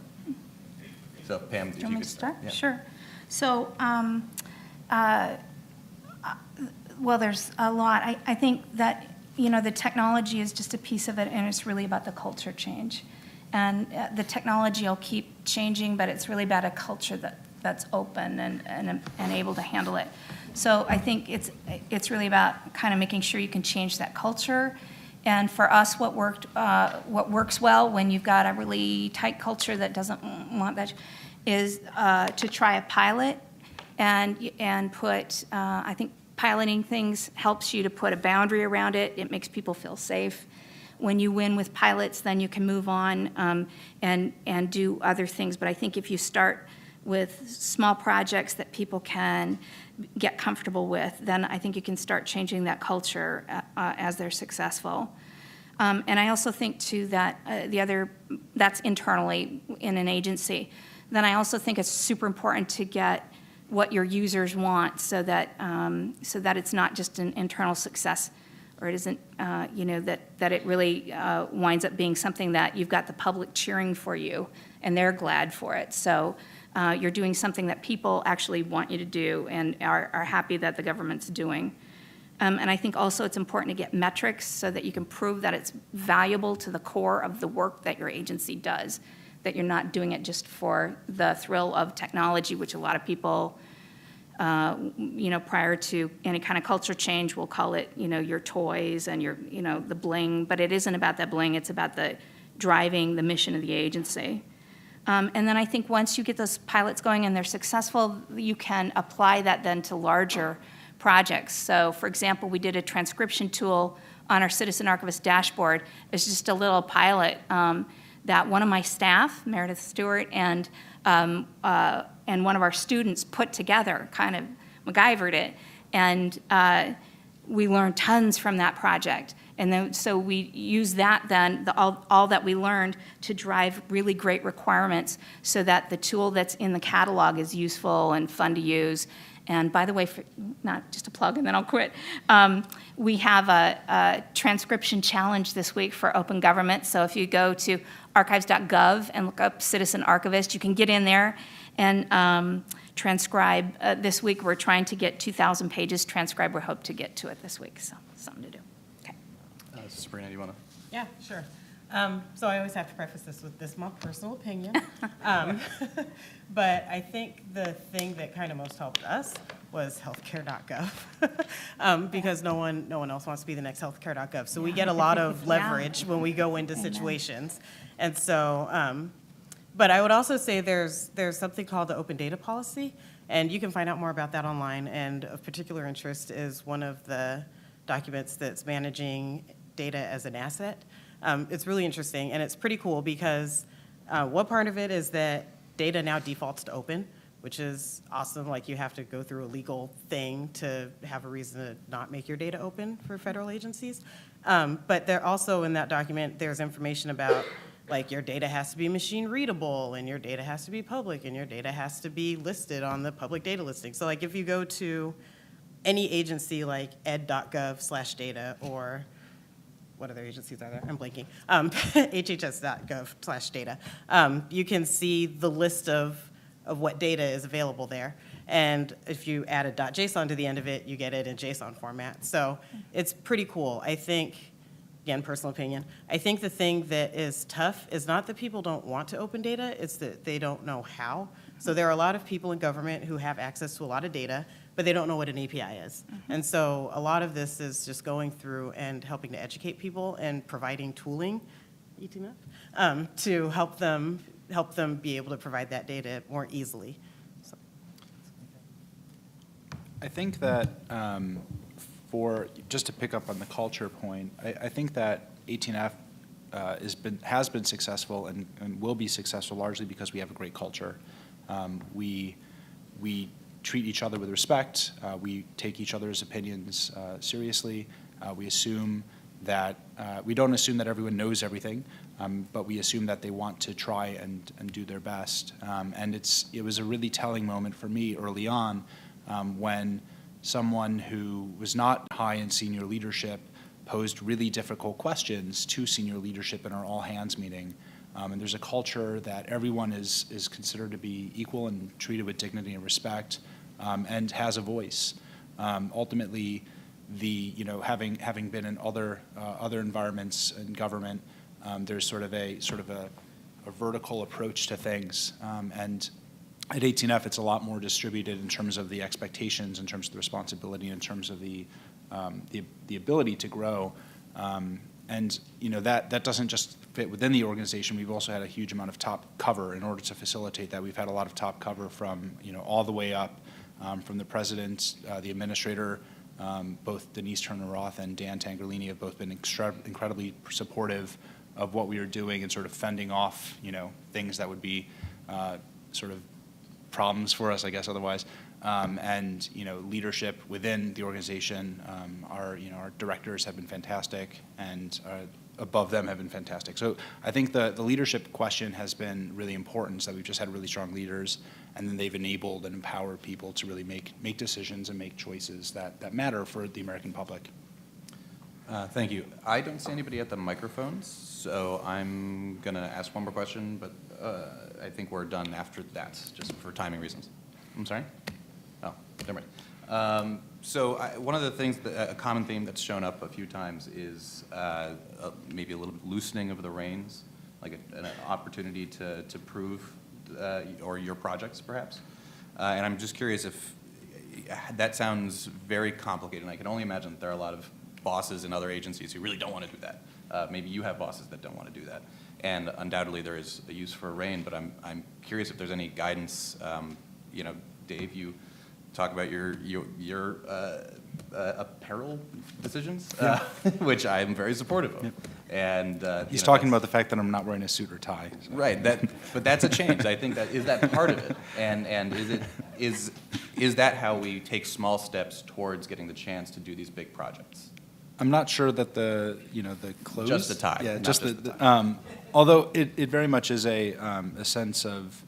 One of the things that's interesting about 18F is that we have a lot more lawyers than you'd think. That we have, I'm a former attorney, and so we have a significant amount of respect for the rules and sort of the requirements, not only the requirements of following the law, but also the spirit of following the law. Ultimately, we are a government, and we are bound by laws and by rules. And if government were, I'm going to butcher the Madison quote, but if men were angels, right? And so. Ultimately, there are certain things that we cannot do, and we should not do. But where we can and should, we're trying to seize those opportunities, and we're trying to look at things creatively and sort of hack the bureaucracy, so to speak, to find ways to get success, to deliver greater results consistently. And when we're able to do that, we can continue getting more credibility and more respect for it. If we start running afoul of it and start breaking rules and start breaking laws, and we should have those reins pulled back in. Yeah. And so ultimately, this is a shared, sort of a shared responsibility. It's the sort of thing that we own as an organization that we have to do well. But when we do it well, then we want to have the ability to push new boundaries. Pam or Sabrina, do you have anything you want to add? Yeah, so I think that there needs to be the same rewards, I guess, for innovation that there is for following the rules. Innovation and following the rules are not diametrically opposed or anything. You can follow the rules within the guidelines, but the folks that are making sure that we follow all the rules, get absolutely nothing, no rewards if we're innovative. It doesn't really reward them. But if we don't, if those rules are not followed, there's all kinds of punishment around it, which is, I know it's good and it's part of it. But what happens is what I see with both acquisitions and with information services is there's all the gates and all the reviews and making sure that everything is right so that you can cover everything and it's all good, and it takes about 2 years to buy a COTS product.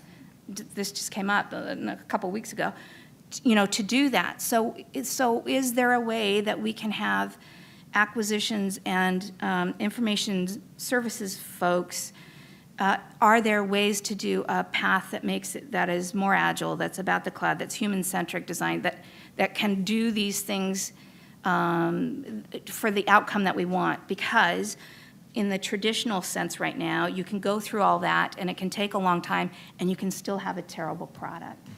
So we're all trying to have a really good product. And so I guess there's this tension there, and I'd love to explore how that could change or move. And Sabrina, last comment? The only thing I would add is that a lot very similar to what he said, but we have at USCS, we have what we call hackers, and they are bureaucracy hackers. And so what we'll find is a lot of times that there are, someone at an agency says, we can't do this because of this regulation or this reason. And, some of us are engineers and we come in and we're like, I don't know what that means. But the bureaucracy hackers are like, okay, and they know how to either understand that the rule isn't saying that we really can't do the thing, or they know where they're supposed to go look to find, what we can figure out ways around a lot of stuff. And so that's been super helpful. And so I guess the only reason I mentioned that is just to say that there are a lot of sort of blanket, we can't do X because of Y, and you should make sure that you actually know what Y is saying, because you may be able to do X. Thank you all so much. Okay, great.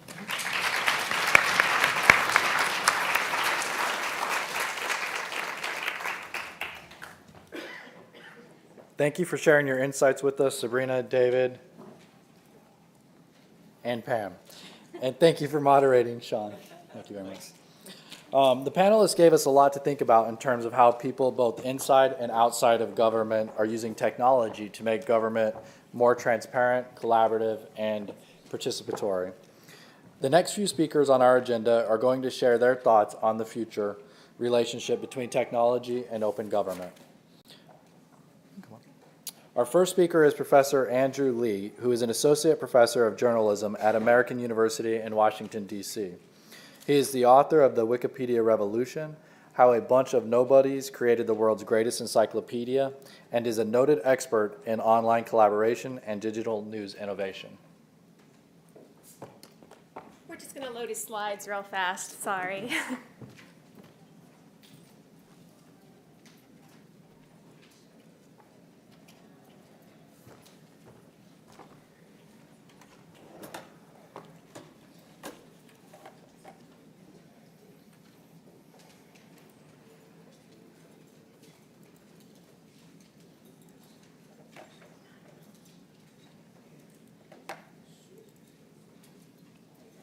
Yay!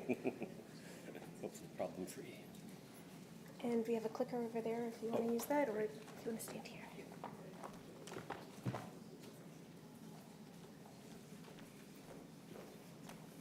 All right.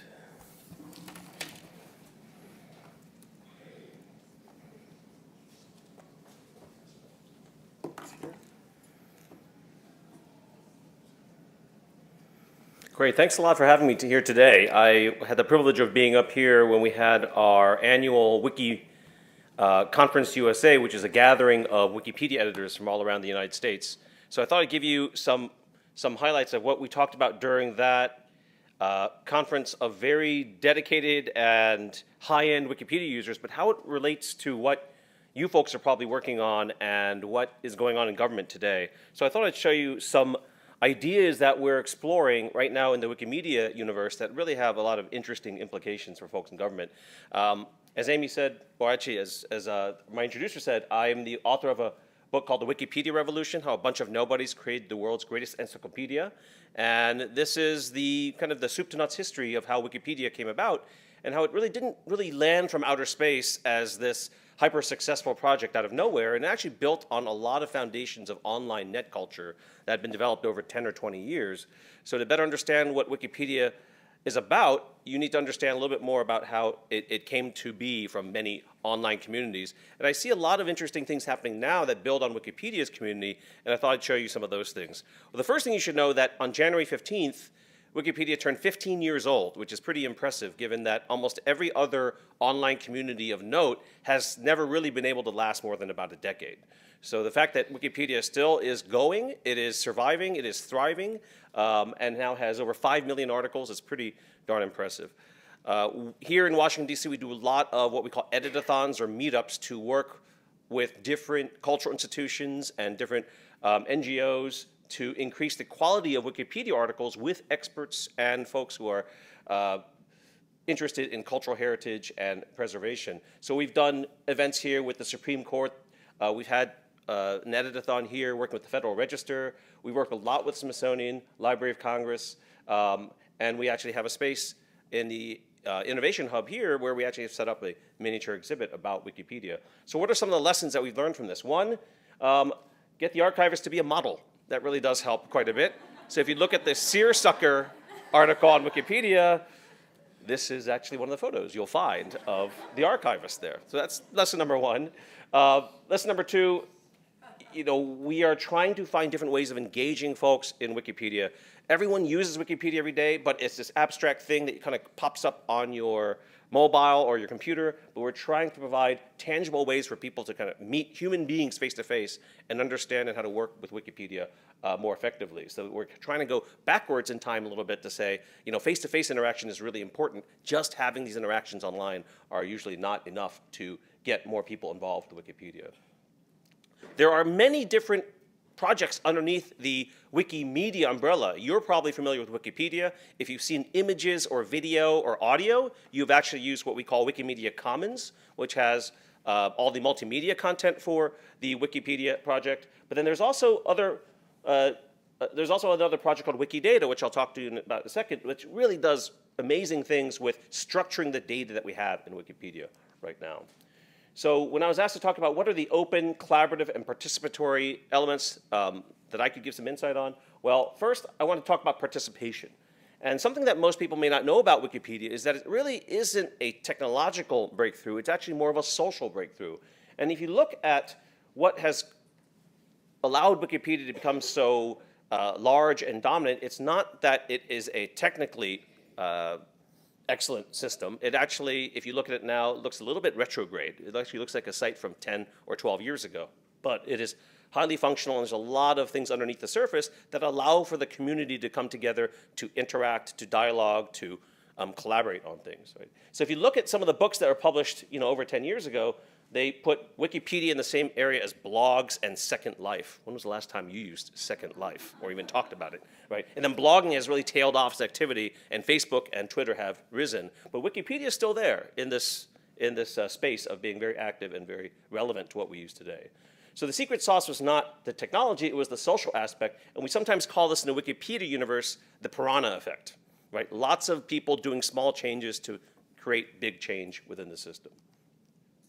The other thing I thought I should tell you about is coding literacy is really important going forward. Wikipedia has always depended on the ability for people to edit pages and to save pages, but now we're seeing that a lot of the power in using Wikipedia comes from knowing how to use the APIs on the back end, and how to do interesting things in terms of adding content to Wikipedia. Something you may not know of is that the original content in Wikipedia, when it was started in 2001, a lot of that first came from government-produced data. In fact, the CIA fact book, I don't know how many people have used that recently, was one of the few things on the net in October 2004 that was, well built out, had maps, had lots of content there that you could look up as factual information. So in fact, Wikipedia borrowed a lot from the CIA fact book. I'm sorry, not 2004, 1994, when it first came online. So a lot of the things that you see in Wikipedia now actually use programs to suck in data and to create content on Wikipedia,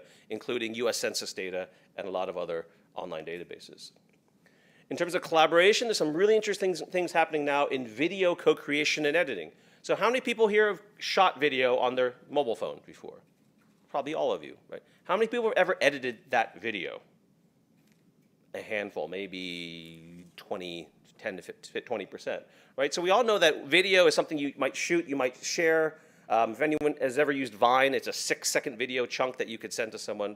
And the reason why everyone's emphasizing short video is because no one ever bothers to edit long video. It's a very hard thing to do. It's not something most people know how to actually get their hands on. So the act of doing video content is a very complex process. And if you look in Wikipedia right now, of the 5 million articles in Wikipedia, barely 0.1 or 0.2% of articles have video of any kind. Right? So when's the last time you saw a video associated with a Wikipedia article? You probably have never seen a video, right? There's the technical means to have it there, but we really don't have a community based around video. And we know that the newer generation of folks using mobiles, using Snapchat, and watching YouTube all the time and not broadcast television are, in fact, a video generation. And we're trying to harness that video generation for our next generation of content within Wikipedia. And a lot of these things are going to be relevant for government agencies going forward. How do you incorporate video creation and video collaboration in your outreach to the community? So right now, the Wikipedia community is working with 2 partners, Internet Archive out in San Francisco and the Mozilla Foundation, which has funded things like Firefox and other types of free software projects to create a collaborative video editing system in a web browser. So you don't even need to download software. You don't need to buy expensive video editing software. You can simply upload your clips, try to edit a video together, and someone else can come along with what we call the piranha effect and make your video better, and you can actually create subtitles together and make better and better edits as you go forward. This has been a very elusive thing in the commercial video editing realm, and it's probably something that can only be solved through open source software. And that's something that we're working on right now in terms of increasing the ability for crowds to do video together. Right, so we have a new generation of visual learners where this is normal for them, and I barely use Snapchat, and I consider myself pretty advanced. So we've got a whole new set of folks using technologies that are much more advanced than we're used to in terms of mobile apps. Then finally, I want to talk about open linked data. This is probably something interesting to a lot of you folks there. How many people here have ever heard of Wikidata before? Ah, not that many. Good. So Wikidata is one of the main thrusts of the Wikipedia movement going forward. And if you look at what Wikidata does, it basically tries to take the content of Wikipedia pages, and instead of those numbers, stats, dates, occupations, locations, all just sitting as text information on a page, you're actually trying to put them in as database entries for that topic, right? So for example, if you look at something like this, which is the entry on Wikipedia for this novel by Leahy, you see that there's some information on the right in terms of the language, the author, the published date, but then a lot of the other stuff is just kind of sprinkled throughout the prose. If you want to go through Wikipedia and say, return all the authors that wrote a book in 2013, that would be very hard right now. Right? You'd have to look at categories, you might have to parse certain pages. But what we're starting to see is that Wikidata, which started a number of years ago to try to structure all this data, now breaks that page into assertions like this. Right? The year, the author, all these things. And because it's in a database format, you can suddenly do a lot of cool things, like query this Wikidata database and have an answer within seconds against millions and millions of entries. And that was really never possible with Wikipedia, but with Wikidata, with volunteers moving that content from Wikipedia prose into database entries like this, you've got some really interesting things that can be done. So for example, this is a great project here, which is called Mix and Match, and this was created by some Wikipedia editors, and it basically is trying to link all the other open databases on the net into Wikidata. Right, so think about this for a second. You've got about 100 different databases here. Some are art databases, some are very well known, like the Getty databases there, and you're basically trying to say, if you've got Pablo Picasso here, or you've got Antonin Scalia, you want to link to as many databases on the net that have information about them. And then suddenly Wikidata is a central hub for all the different databases on the net. So in fact, Wikidata has become so popular and so successful, Google killed their own project in deference to Wikidata, saying that Wikidata is doing it faster, better than we could ever do. And Google said, we have this project called Freebase, we're no longer doing that because Wikidata is better, which is pretty impressive. Right? So for example, if you look here at the entry for Antonin Scalia, a lot of information about Scalia here. If you look at his Wikidata entry, you'll see all these links out to other databases, the identifiers in all these other databases. And this is some really great results, because you can suddenly now not just depend on one database for all this information. Wikidata now points to all the other databases out there. So at a recent event that we had at the Smithsonian, we found a real practical use for this. We're editing entries for Black History Month, and you'd be surprised how many databases for museums actually don't have the ethnicity of artists, right? So you actually have this really wonderful listing of artists and what artistic pieces they created, where they're born, but you don't have the ethnicity. But you have some other databases that have the ethnicity, so you actually don't need all this information in one database. You can just have a network of databases that give you these answers, and Wikidata is the central hub to point to all these different databases out there.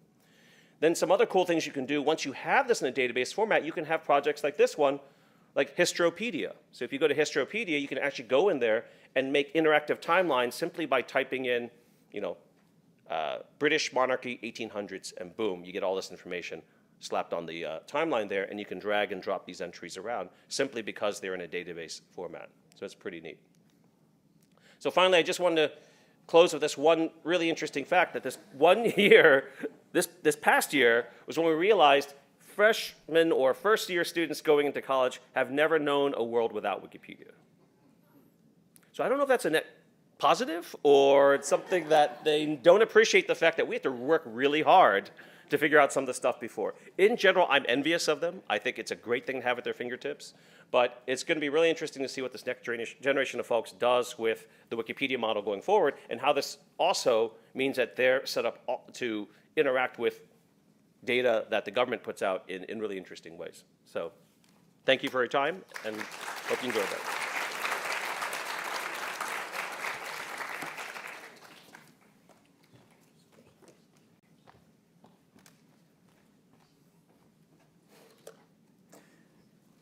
Thank you, Professor Lee.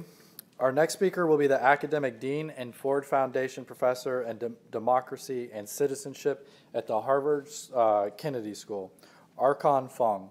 Professor Fung co-directs the Transparency Policy Project and leads democratic governance programs of the Ash Center for Democratic Governance and Innovation at the Kennedy School. His books include Full Disclosure, The Perils and Promise of Transparency, with Mary Graham and David Weil, and Empowered Participation, Reinventing Urban Democracy.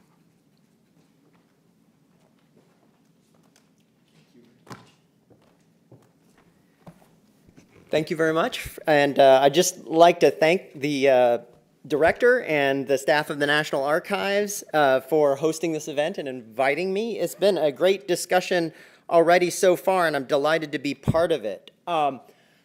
I want to take my few minutes here to really press the people in this room to think hard about a question that was on the very first panel. Why are you in the transparency and information business in the first place, right? And then kind of provocatively, what's next? What does it require? And I'm going to ask you to stretch here and, at least for the next 10 or 15 minutes, take a little bit of an adventure on that. Now, it has been really, really thrilling to hear the first panel and the second panel, people working outside of government, inside of government, making so much progress, being so passionate about information and transparency. And in the last couple of decades, 3 decades, 4 decades, we've seen amazing progress on transparency. And I want to give you just a two-stage history of that. The first stage is about freedom of information and what I call information on demand. And in 1980, there were about 5 countries that had FOIA acts in the world. And by 2004, and certainly by now, there are more than 60 countries that have Freedom of Information Acts on their books that give citizens of those countries a presumptive right to the information that government has. And this is a huge gain for democratic societies that have freedom of information. That's the first stage. The second stage has largely been enabled by all sorts of digital technologies. And the second stage I call the stage of naked government, where it's not just information on demand, but just the presumption that, as the discussion of the Data Act kind of brought up, that whatever information government has, it will be out there for you on the web or in other forms, so you can just get it if you want. You don't even have to make FOIA requests. That could be the second stage. And those are great, great developments for transparency, I think. But it's not enough. And I hope that the next stage of transparency will be far more ambitious even than those two. And I want to call this third stage, and I hope it's coming, I want to call it democratic transparency. And the idea of democratic transparency is underlying these first two stages of transparency and what we celebrate here during Sunshine Week. It's the idea that people should have the information that they need to make decisions to help them participate effectively in democracy and to protect the interests that they have, their really important interests. And so Lauren Ellen, I think, put it really clearly in the first panel that what information transparency is about is enabling citizens to make their democracy together. And I really, really like that idea. And it's about people being able to make their democracy together through making effective political decisions, but also all sorts of other decisions like Sabrina talked about, college decisions. That's not really a political decision, but a private decision about education, around health care, around finance, etc. That in a society that is democratically transparent, what I call kind of fancifully infotopia, everybody has all of the information they need to make the really important decisions that affect their lives.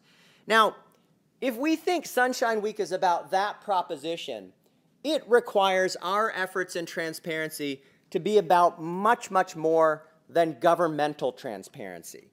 So I want to say that 5 changes flow from this proposition, that people should have the information they need to make important decisions about their important interests. The first change, and the most important one for you to think about, is that transparency should not just be about government, but it should be about all of the organizations that affect people's lives, and in particular, private corporations, nonprofit organizations, as well as government. Why limit transparency to government, right? Because government does make a lot of important decisions that affect your life, but so do all of these other actors, like colleges, for instance. We want information about them. So that's the first important change, is that the scope of transparency should be about any organization that makes important decisions that affect our lives, right? Now, the second change is a little bit of a change of mindset, right? And the change of mindset is that when we think about transparency, we think about government as the target of transparency, of information, and we want this information to hold government accountable. And that's a very, very important thing to do. But in this kind of idea about democratic transparency, that's important, but government is also your friend, because government is the only entity out there that is big enough and strong enough to compel all of these other big organizations in society to give society the information that it needs. They oftentimes won't give that information without the compulsion of laws and public policies, right? So naked transparency, putting all of these data sets out there on the web is really, really great. I love that. But it does maybe have one kind of downside that people might want to think about in this room, and many of you are engaged in that effort. And it may be that the age of naked transparency is contributing to our collective cynicism about the effectiveness and integrity of government in the following way. In an environment of naked government, it's like a performance rating system. It's like an Amazon rating system, you know, the Amazon 5-star rating system. It's like an Amazon rating system in which government can only get 3 stars at most, usually just 1 or 2. And why is that? It's because when people are, people who aren't competitors with other companies, you know, kind of journalists and so on, filing for FOIA requests and using all of the open data, oftentimes they're journalists. And journalists find it very hard to tell a good story, a positive story about government. They find it much easier because it fits in their scripts. I'll just assert here, and you can think about this later on tonight, telling negative stories about government. And so I want to say that, you know, the information out there, you could tell all sorts of stories about government with it, But FOIA is not neutral in the sense that it's more likely to generate negative stories than positive stories about government, and so its use may contribute to an increasing cynicism about the effectiveness of government.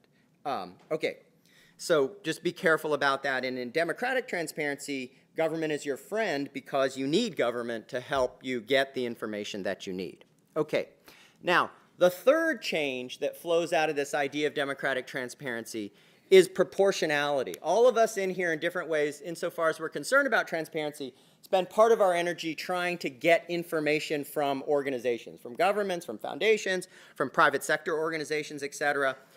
My third proposition here is that we should allocate that energy pretty carefully. We shouldn't just try to get the data sets that are most popular or most in demand, but we should try to get the information that will best protect people's interests, right, from the organizations that most threaten or advance people's interests. So if I were in a society where the state controlled most things or a lot of things, like an authoritarian China maybe, then my primary target of transparency would be the government, because I would believe in that society government poses the most risks to citizens' well-being.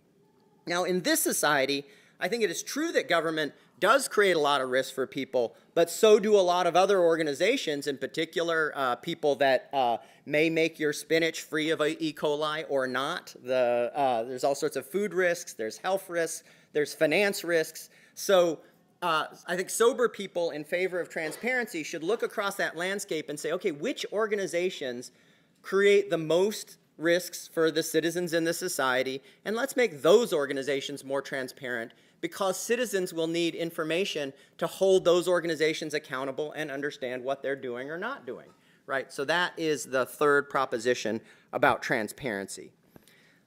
The fourth proposition is, I think everybody will sign on to, is that accessibility is really, really important. And availability is how much information is out there. Accessibility is, can people use it to inform the decisions that they make, right?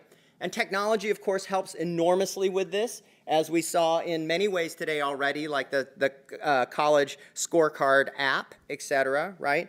But all sorts of accessibility is not technologically driven. So one of the best accessibility measures that I've seen is the LA restaurant report card system, where if anybody's eaten out in LA, you know that every restaurant has a letter grade posted on its front window that is A, B, or C, depending on the health and safety inspection of that restaurant, right? And that's not a very teched-up solution, but it does make that piece of information that government has pried out of all of these restaurants really accessible to anybody who wants to eat there, right? And indeed, far more accessible, I think, than a lot of teched-up solutions like putting the health and safety records on the web. And I would venture to say it's even more accessible, that old grade card poster, than putting it on Yelp, which I would also favor, but I think it's easier to see it right there on the front window. Okay, so that's accessibility. And then the fifth proposition, which is going to be a little bit of a stretch also, is that we're all accustomed, and you saw it a lot in the discussion so far, of thinking about the main users of information as individuals, individual citizens, individual consumers, etc., right?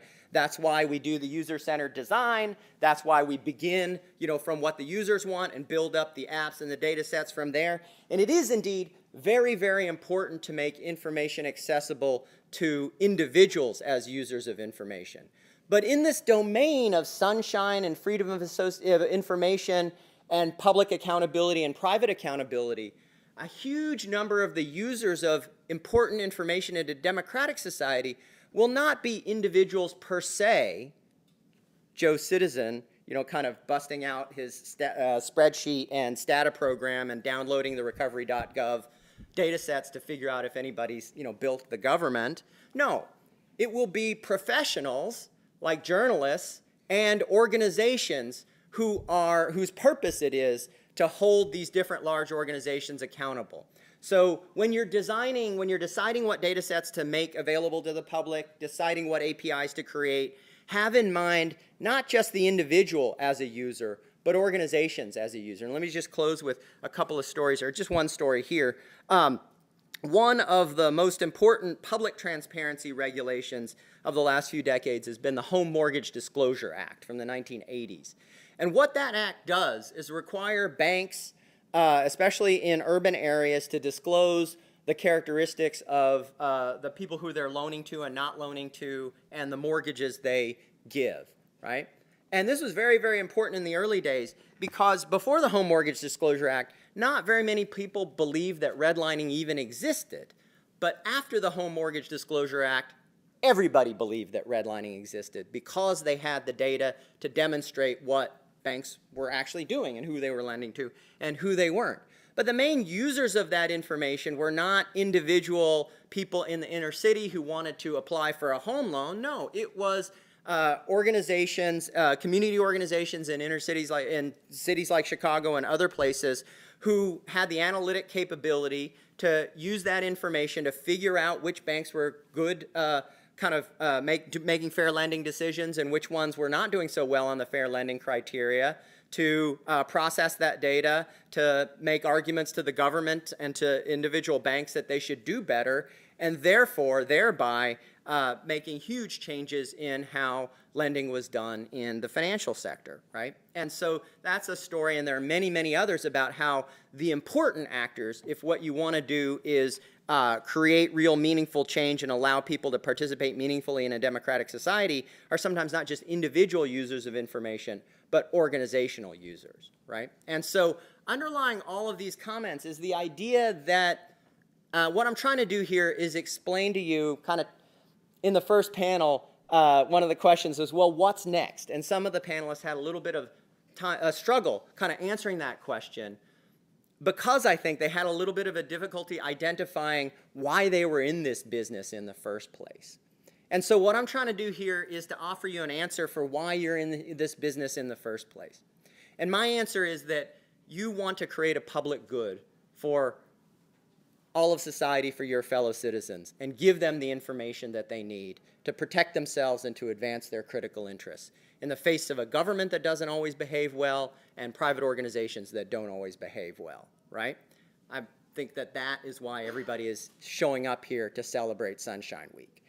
And then I want to say, well, if you're really committed to that proposition, which I believe you are, and I know I am, then you have to take it to this logical conclusion, which is that FOIA is great and open government is great, but it needs to go much further so that we really have all of the information that we need to protect our vital interests and act effectively in this democratic society. Thank you very much.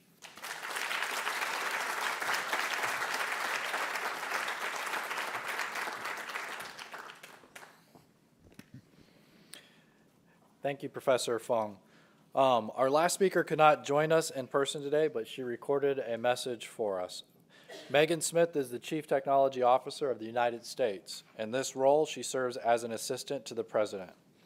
As U.S. CTO, Ms. Smith focuses on how technology, policy, data, and innovation can advance the future of our nation. Hi. Smith, I'm the Chief Technology Officer for the U.S., and I want to say Happy Sunshine Week, which is right now because of President Madison's birthday. It's also awesome that you guys are at the National Archives. I love that one of their missions is make access happen, an entire federal agency that's dedicated to preserving our records and making them open to the public so we can all know all of that incredible information and use it both to know our history and also to derive our future. So the president has a really high priority on open government, on open data. Since he came into office, he has opened over 200,000 data sets. So we're seeing amazing work from what's been going on forever with the incredible NOAA team and our weather community with open data, but now into last week, the launch of the Open Opportunity Project with more of the HUD, Department of Labor. There's opportunity.census.gov is the place to find those new tools and the folks who are starting to build apps on top of that. It's really exciting to see what we can do when we collaborate. The other thing that the president has really prioritized is getting everyone involved, and that includes our tech communities that have been building these incredible products in the private sector that we see, whether it's Facebook or Amazon or Twitter and all those amazing products that are there. how do we bring that kind of technology to our service delivery from government? So we've been not only working with the amazing federal CIOs that are in each of the agencies in the CIO Council, the chief technology officers, our emerging data scientists who are coming to government and are lifting in government, but also new teams like 18F at GSA and the U.S. Digital Service, which is now in several agencies. Also the Presidential Innovation Fellows, which are like kind of entrepreneurs in residence. So having those technical folks together with their other colleagues working to make sure we're using those state-of-the-art tools and technologies in the service delivery from the government. And I really encourage all of you to think about that as you're doing your work. Who are some tech teammates that you can bring into your products as you think about usability of what you're launching, as you think about APIs and ways to get other people involved in the quality of those products, that they can really be state-of-the-art. The president also has a high priority on how we are engaging in the world and launched the Open Government Partnership, which includes, at first, several countries, and now over 70 countries met in Mexico City, so last fall. So we're seeing great energy from other countries with their open government work and their national action plans like ours.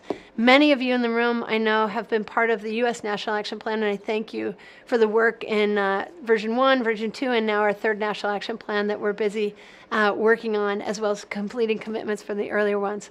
So thank you for your work. Let's get cross-functional, get everybody involved, get the techies too, and happy Sunshine Week.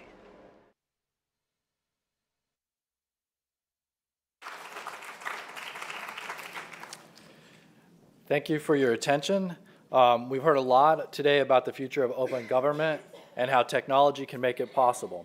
As we think about the future, it's also important to recognize the foundations of our belief in open government. We will now have a 5-minute break before the Archivist of the United States rejoins the stage to introduce our keynote speaker, Senator Patrick Leahy of Vermont, who has been a champion of open government and particularly FOIA for more than 4 decades. Please make sure you're in your seats promptly at 3:30. Thanks.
So it's my great pleasure and honor to introduce keynote speaker, Senator Patrick Leahy. Senator Leahy, who ranks first in seniority in the Senate, was elected to the Senate in 1974 to represent his home state of Vermont. He is the ranking member of the Senate Judiciary Committee and the senior-most member of both the Appropriations Committee and of the Agriculture Committee. Senator Leahy is also the ranking member of the Appropriations Subcommittee on State Department Foreign Operations and related programs. He is the Senate's leading champion of open government and of the Freedom of Information Act, and he was instrumental in the creation of the Office of Government Information Services. In 1996, Senator Leahy was installed in the FOIA Hall of Fame in recognition of his efforts. We are so grateful for his guidance and leadership in this area, and we look forward to hearing his thoughts on FOIA's past, present, and future. One last data point about the senator you should have. He has appeared in not one, not two, but 3 Batman movies. Please welcome Senator Patrick Leahy.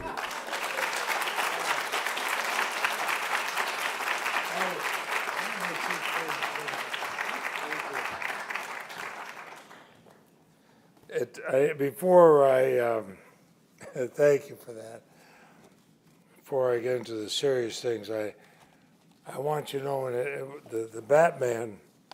I started reading when I was 4 years old, and spent a lot of time at the Children's Library in Montpelier, Vermont, and among other things, read Batman comic books, and somehow that worked into writing stories for Batman, including an anti-landmine one, and then being in actually 4 so far, and next week we'll be in a 5th one. The beauty of that is every cent of that, and it's a lot, goes to the Children's Library. They're safe on books for the next 20 or 25 years, I think, mainly by having various villains try to kill me, but never successfully, and even when they come close, our press secretary, when asked about it, explains my wife, the registered nurse, and a superb one, put me back together. I never missed a vote.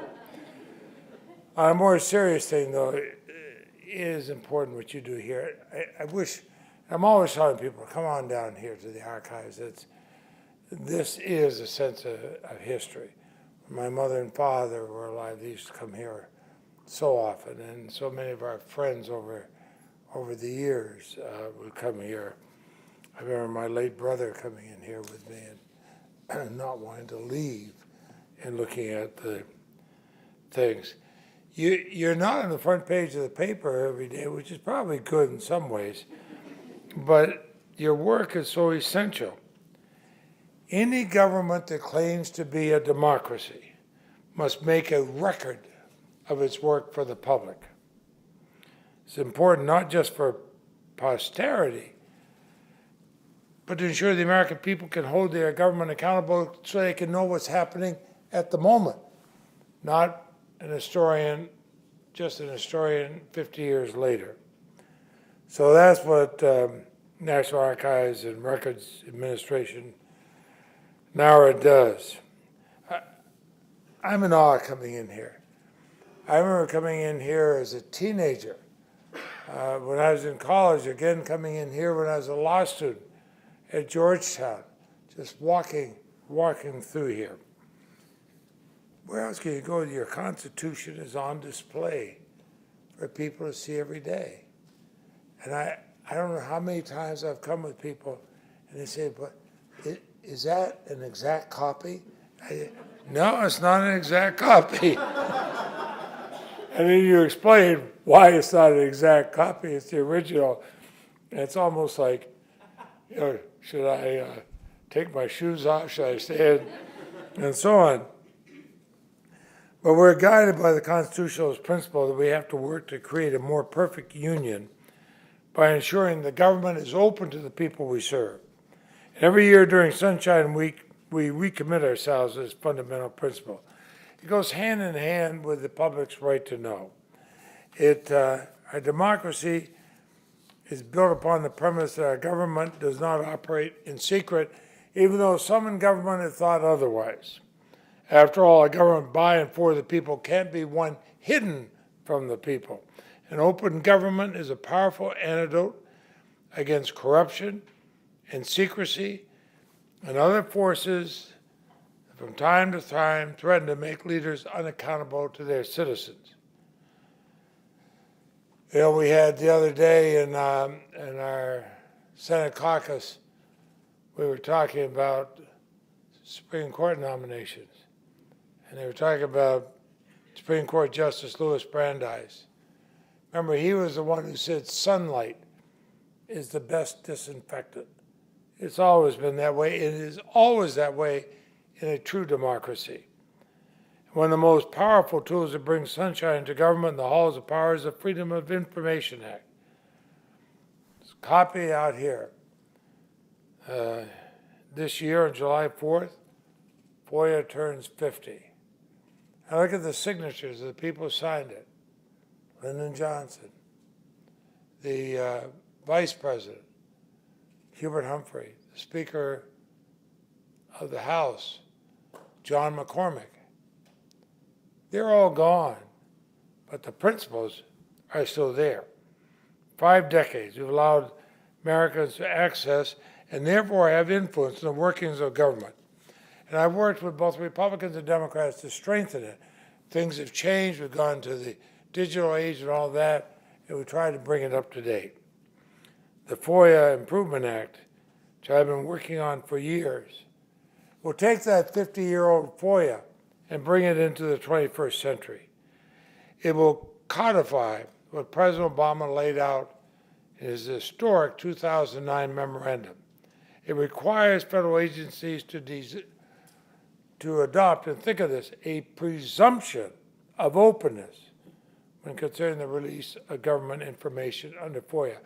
Not a presumption of we'll cover up our mistakes or things that we find embarrassment, but a presumption of openness. That policy was first put in place by President Clinton.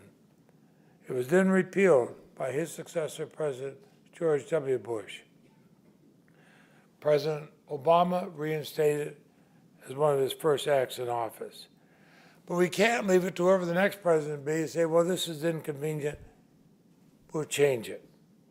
We have to hold all presidents and their administrations accountable to the highest standards. If we codify the presumption of openness, we declare that sunshine, not secrecy, is the default setting of our government.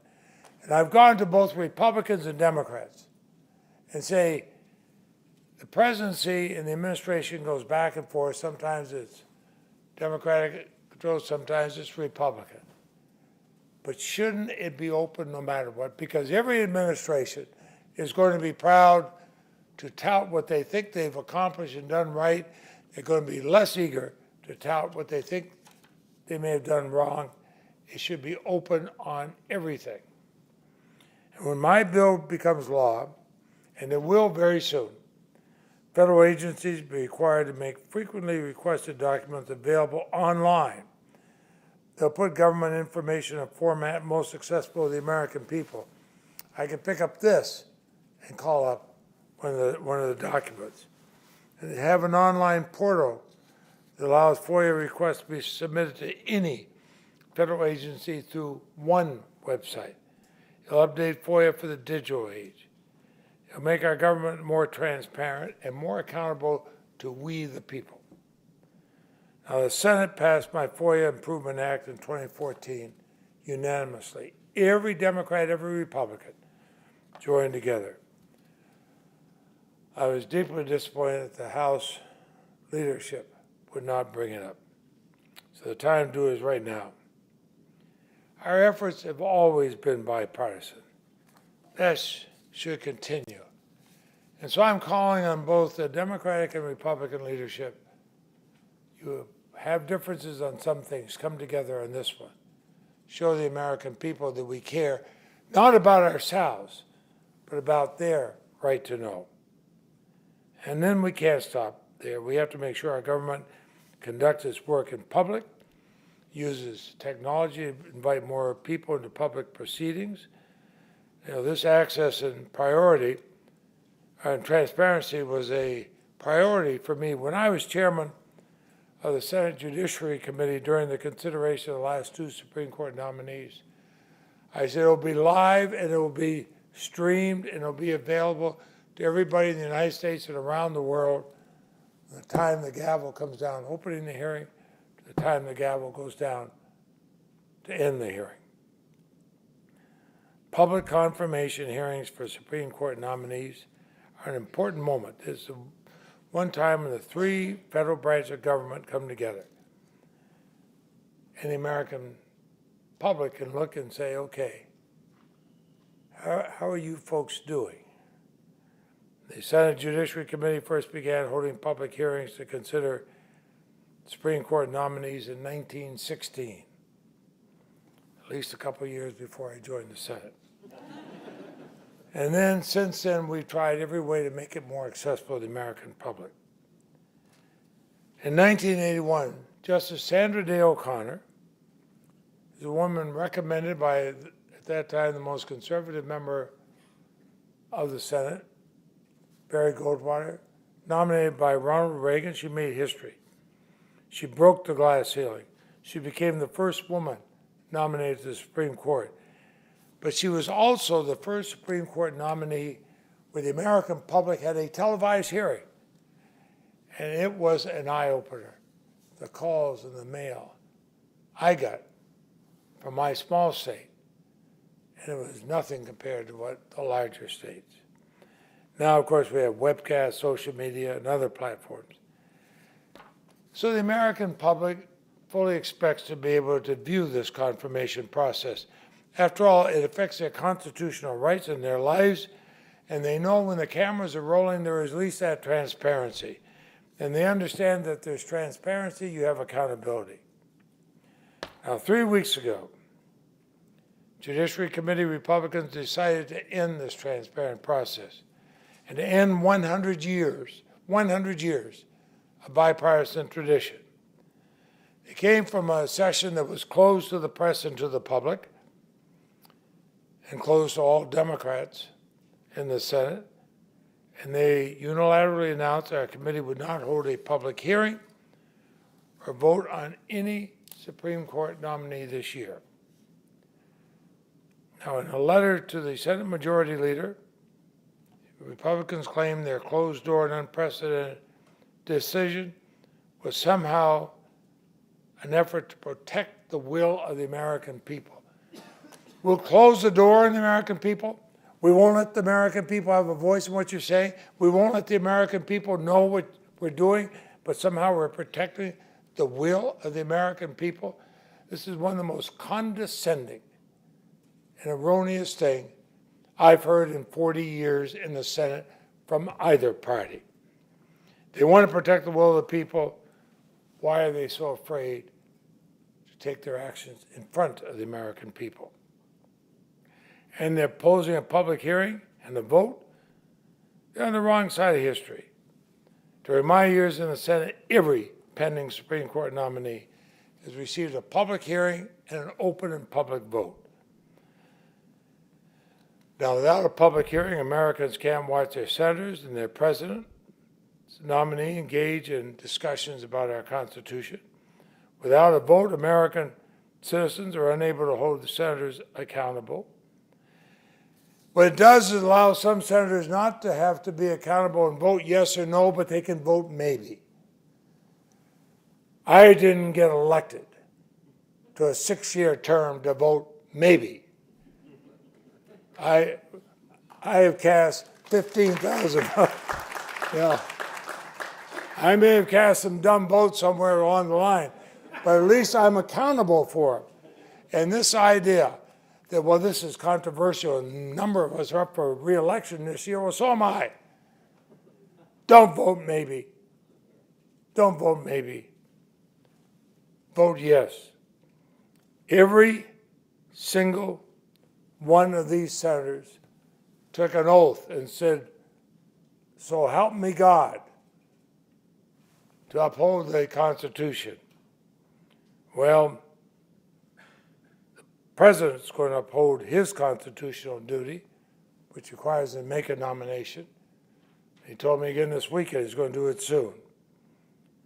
Then, Senate leadership, Republican leadership has to choose sunshine over secrecy in the Supreme Court confirmation process. And in case this sounds partisan, I've taken the same position, whether it's been Democrats or Republicans, that wanted to close doors on these things. But I have never, ever thought in my years here, my years as a law student here in Washington, that anybody would stand up with a straight face and say, no, we don't want to do our constitutional duty. Come back next year, we'll see how things go, and then we might. The irony is, I think I knew Justice Scalia well enough, and while I disagreed with him on a lot of things, he wouldn't want us to hold up. And the Republican nominated, Sandra Day O'Connor, has stated very publicly we should go for it. So I hope things are going to be better. Today's conference focused on one of our most powerful tools for promoting transparency and accountability. That's technology. Everybody now is in a new world. When I have a then 5-year-old grandson wanted to see something on the computer, which I pulled up for him, when he takes the mouse out of my hand and says, I'll take over because it gets very complicated. I know it's a new world. But my parents ran an independent printing press in Vermont. They had a weekly newspaper. I understood how technology could change the public. Back then, it was what you printed and shown. Now it's going to be what you have online. All that separates our citizens from vital information and news off in the click of a button. So as policymakers in the federal government, it's our job to ensure the technological process comes in real, palpable access to the workings of our government. So let's reaffirm that in Sunshine Week. As we approach FOIA's 50th birthday, just think of that. I mean, we assume this is almost part of our Constitution. Well, it should be. Let us strengthen the historic law. Let's pass the FOIA Improvement Act. Because 50 years from now, when FOIA has its centennial anniversary, whatever generation is sitting here will look back at this moment. They will gauge our commitment. They will ask, were we really believing in creating a government that's genuinely open to all people, no matter what their politics are, no matter who they are? We're genuinely open. Well, let's let them see that we at least chose to let the sun shine in. Thank you all very much.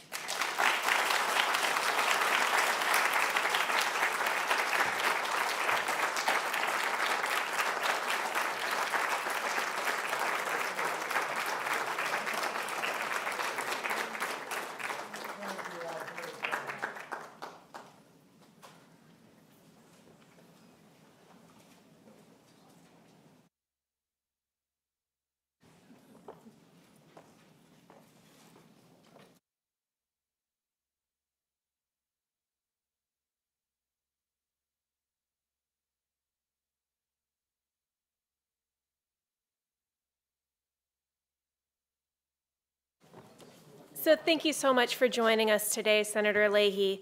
For those of you who don't know me, I'm Amy Bennett with the Office of Government Information Services. I want to, on behalf of Director Holzer and the Archivist, I want to thank Senator Leahy for his continued support for the Freedom of Information Act and for the Ombudsman's Office and for his continued commitment to open government. It's my great honor to introduce our last speaker for today, who is Dick Huff. As Senator Leahy has, and as a lot of people have said, FOIA is 50. We know that it is amended about every 10 years, but FOIA also continues to change every day, just about every month, sometimes every week, due to court cases. So Mr. Huff is going to be telling us about some recent changes to FOIA through litigation. Mr. Huff served as one of 2 co-directors of the Office of Information and Privacy from the time of the office's creation in 1982 until his retirement in 2005. In addition to serving as the official designated by the Attorney General to act on all administrative FOIA appeals by the Department of Justice components, he litigated and supervised FOIA cases at the district and appellate level, and has testified before Congress at the subcommittee and committee levels on the implementation of the 1996 electronic FOIA amendments and on the interface between FOIA and the Privacy Act.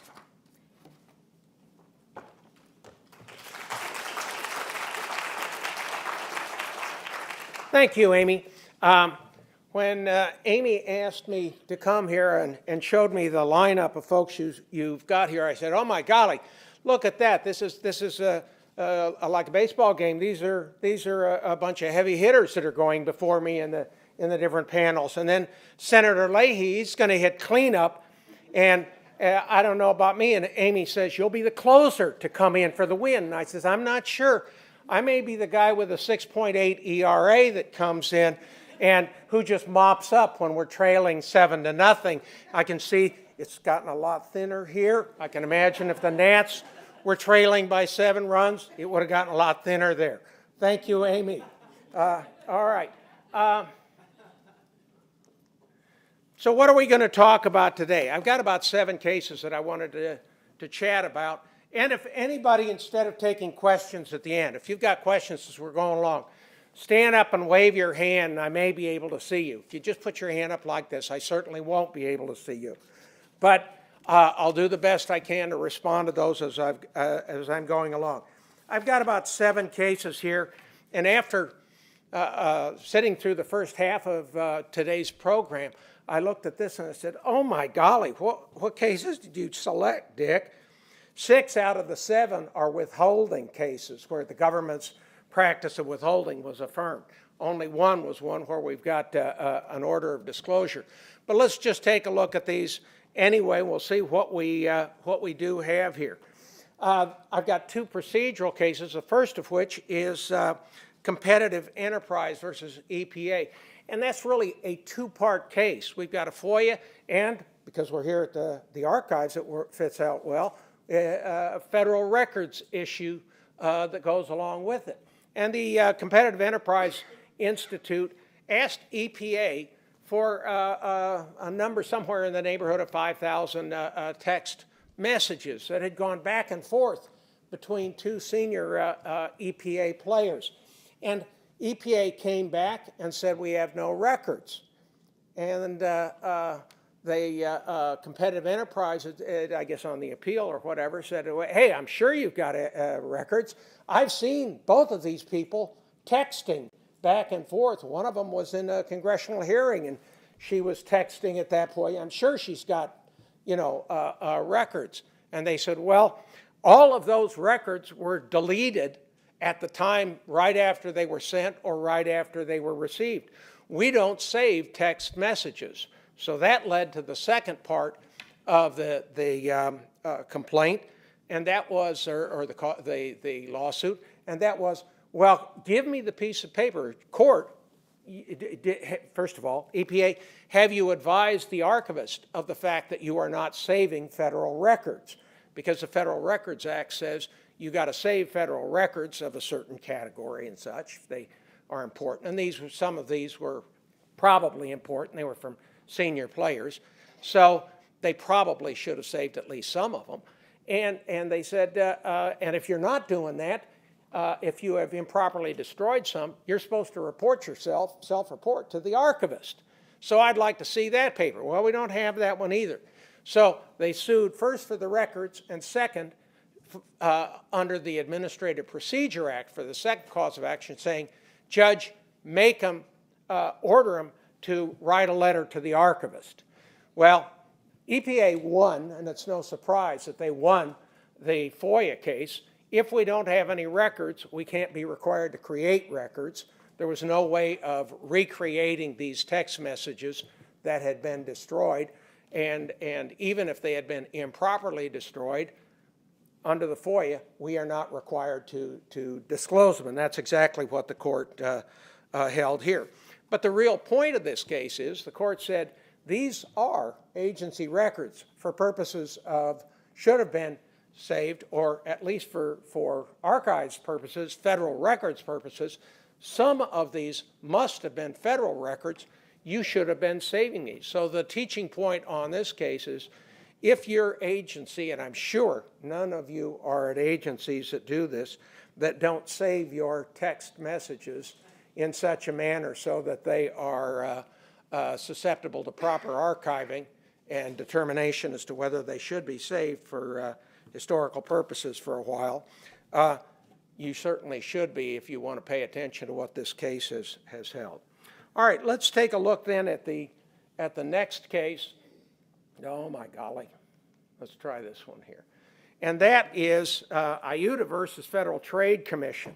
And what we had here is a concept of unreasonably burdensome. Well, Dick, unreasonably burdensome is something that comes up all the time. If we have a FOIA request and it's going to require an unreasonably burdensome search, then we don't have to perform that search. And that comes from the statutory language that says all of the federal agency FOIA requests have to reasonably describe records. And the courts say, how do we know if something's been reasonably described? Well, we know it's been reasonably described if a professional record custodian is able to find all of the records within the scope of the request with no more than a reasonable amount of effort, no more than a reasonable amount of time. And we've got several cases where the search would take forever, and courts have said, well, that's not reasonably, that is unreasonably burdensome. It doesn't reasonably describe the case. The reason I've got IUTA up here is this is the first time I have seen a case of this nature. FTC walks in, and you see all of the servers there. They say, you know what? You have asked for, IUTA has asked for the entire, by the way, I am reading right now from my own little cheat sheet. It's a page and a half. Amy has promised that it's going to be up prominently displayed on the front page of the archives webpage, or at least buried somewhere if you search for it, but you'll be able to find significant new decisions. What I've got there is, besides the side of the case for you again, I've got about 4 to 5, 6 lines worth of discussion of it. And in IUTA, what happened is the requester asked for the entire universe. He asked for 20 million complaints that had been filed that were electronically compiled at the Federal Trade Commission. That's very unusual. They're used to seeing complaints all of the time, or requests all the time for, give me all the ones about this A company or B company, you know, and they might have 50 or maybe 1,000 complaints there, maybe even an industry or something. Well, the way they keep them is when you have an electronic, when you file your electronic complaint with the Federal Trade Commission, they put it to about 6 or 8 different fields. And they say, here's the name of the company, and here's what went wrong, and here's the consequence of that, and then maybe some follow-up on the FTC's action over there. And then up at the front, oh yes, and by the way, identify yourself. Who are you, and how can we get a hold of you? All right, so you're going to give your address of some sort there. What they routinely do is they say, by the way, if you're filling out this electronically, do not put any identifying information about yourself other than in those last 2 fields. Don't put it in, you know, describing what went wrong or what the injury was or anything like that. Don't put it in those places. And sure enough, if somebody then makes a request, they routinely withhold all of the fields that identify individuals. Well, what happens is they have discovered that they're complainants just like everybody else, don't follow the rules all the time. So what happens is about 1 out of 20, if I recall the language of the text, FTC says, about 1 out of 20 comes in and says, you know what? When we are reading across there, we're going to see right in what went wrong the name Richard L. Huff, you know, and then I stuck my hand into the lawnmower and my fingers got all bloody, stuff like that. So we have discovered what we have to, and I actually did that once too. You know, I just lost a little piece of it right here. But then I was quick because it was bleeding, so I put it the cleanest place you possibly can, in your mouth. And my wife just went crazy with that. She said, excuse me.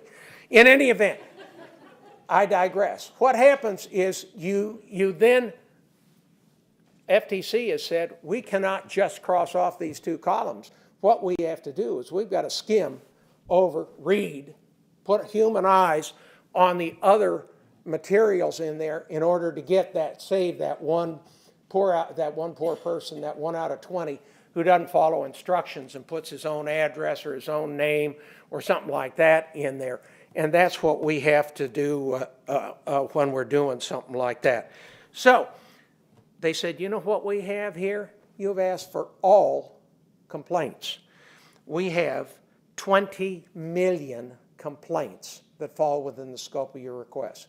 We estimate that it will take us 80,000 hours, excuse me, let's try that again, 8,000 hours of manual review.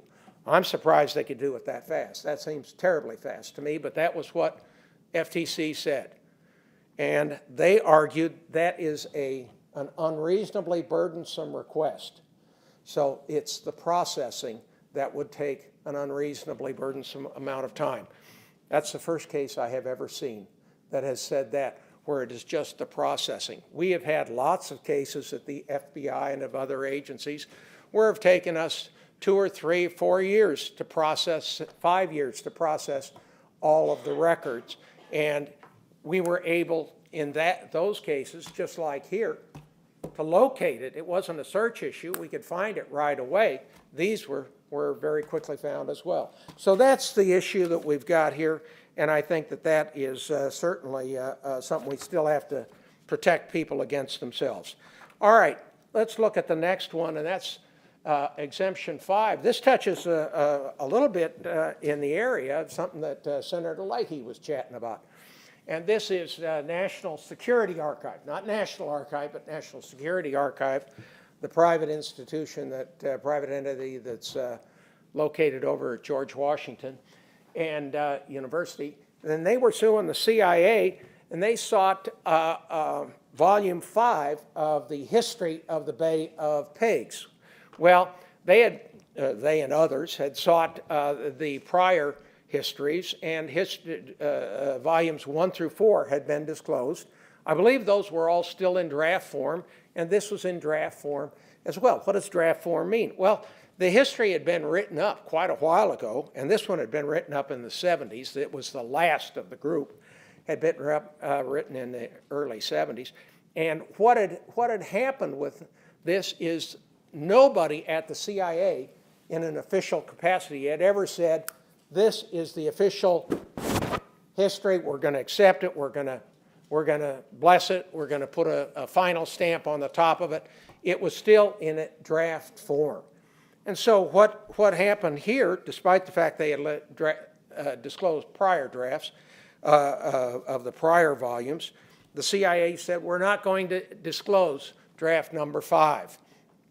And went up to the district court, and the government prevailed there, went up to the Court of Appeals, and in a 2-to-1 decision, the Court of Appeals says, drafts is drafts, those are protected under Exemption 5, the deliberative process privilege.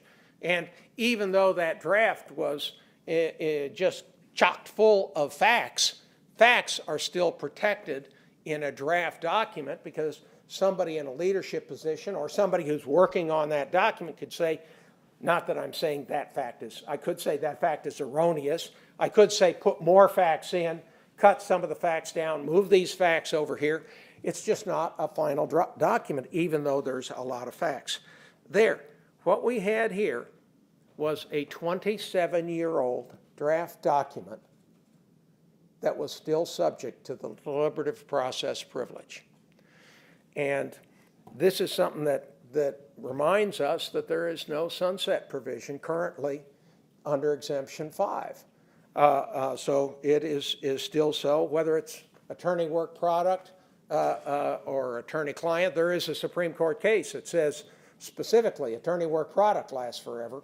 I assume that the Supremes would say the same with regard to attorney-client.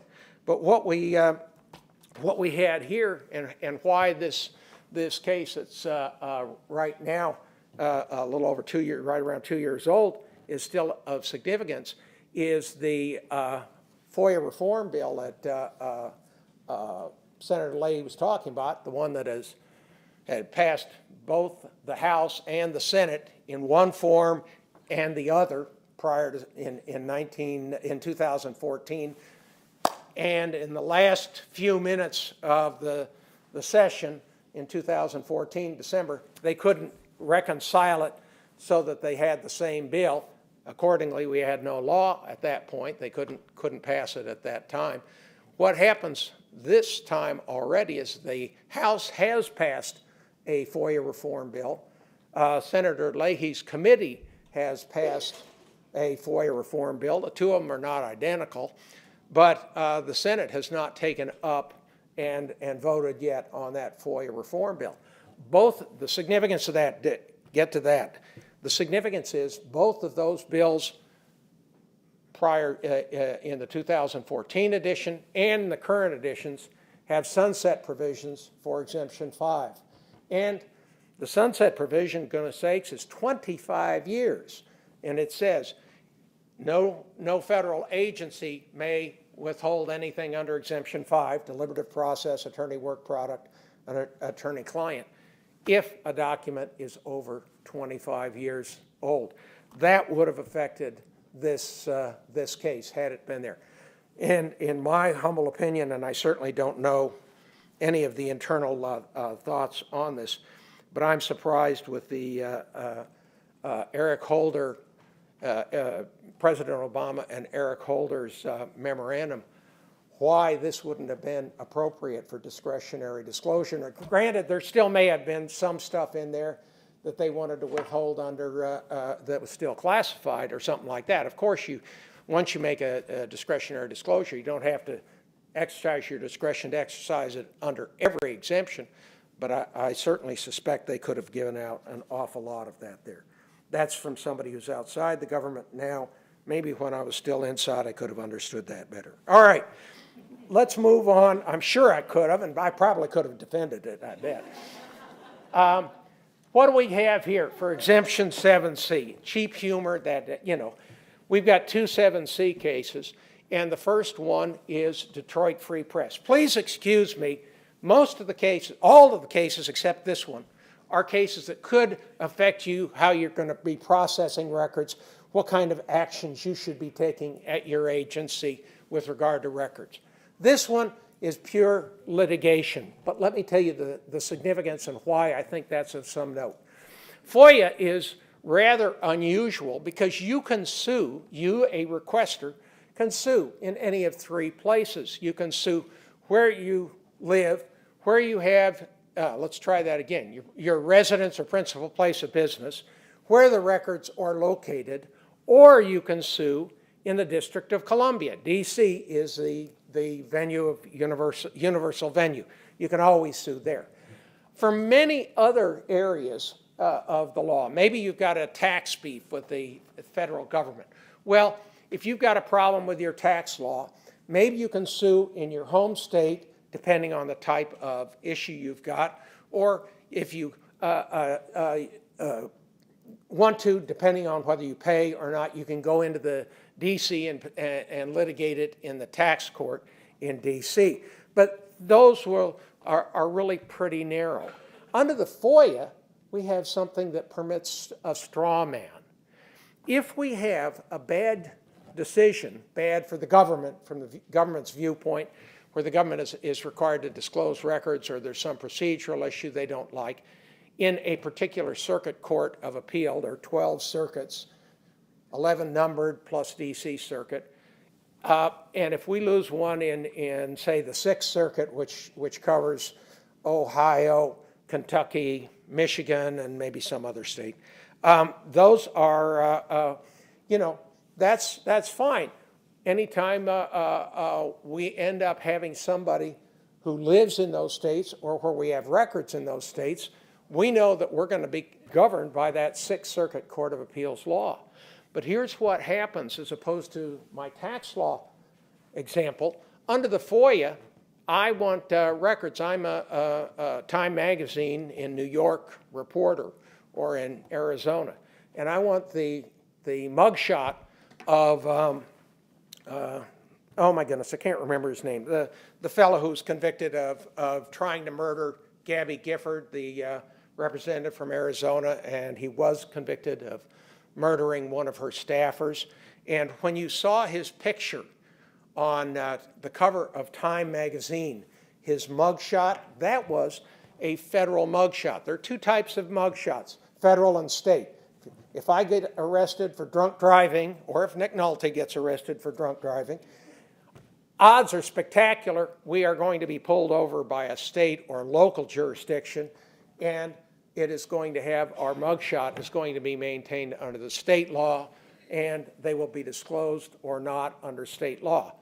The large majority of states say, yes, we will give out mugshots. A majority of the states also say we will give out local state rap sheets. Under the federal government, though, that's something we went up with rap sheets, your criminal history information. That went up to the Supreme Court, and even though a number of states do disclose those, the Supreme Court backed the FBI and said, no, we don't have to disclose those. That would be a violation of personal privacy. All right, Dick, get to the point. What we had is we had a practice at the Marshal Service for quite a while that said we are going to protect mugshots. And the reason is that this is usually, in not all, but in many cases, one of the worst days of your life. And they're going to have a picture here.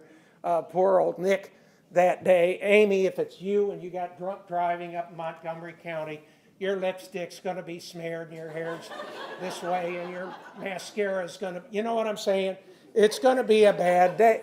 Most mugshots, most, not all. The cool one, the one exception, is you remember Tom DeLay got arrested, state charges, not federal. You remember that one down there? And he goes down there, and he's got his tie. He had it higher than I did, and he's got like that. And it was appropriate for, you know, something to put on his resume. It was a great picture that the state took there. That is highly unusual, though. In terms of this is why the federal government doesn't do this. And even if you are wearing your suit and tie, it still says Montgomery County Police Department, or in this case, United States Marshal Service, and it's got a date there. You know what that says, all right? And that's the sort of reason that that is embarrassing, that is personal privacy, and that's why the government was withholding them. Get to the point, Dick. We had won 2 district court cases in the 80s and 90s. In the 1996, Detroit Free Press, same outfit, here, same requester, sought mugshots, different case, went up to the Sixth Circuit Court of Appeals. Sixth Circuit Court of Appeals, in a 2-to-1 decision at that time, said, hey, you have to disclose those mugshots. That was the first circuit, the only circuit at that time, that had ruled that way. Subsequently, the Marshal Service said, oh, nuts.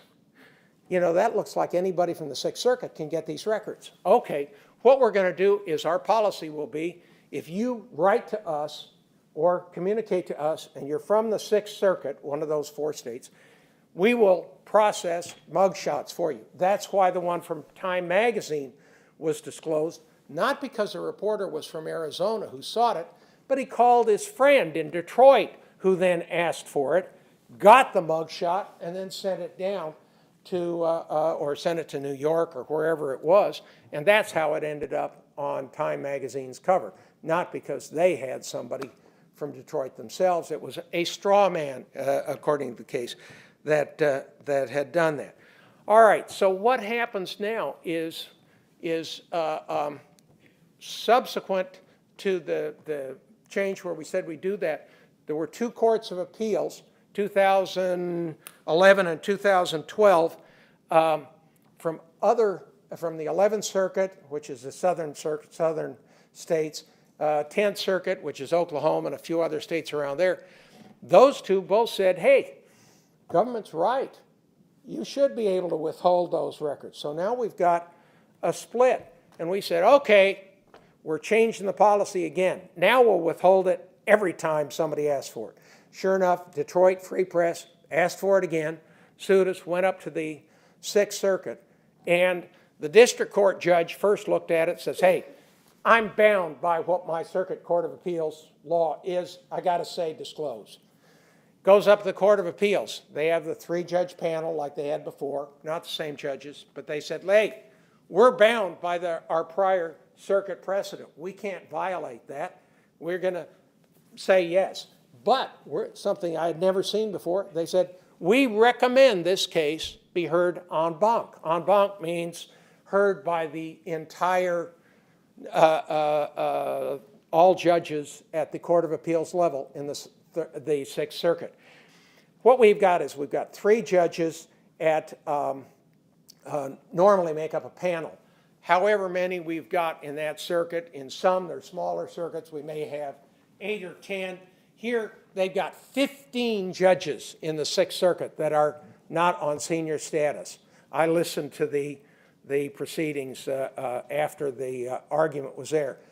I couldn't tell which way it went because there was an awful lot of questions going both ways. So I can't give you a good suggestion as to who's going to prevail on that.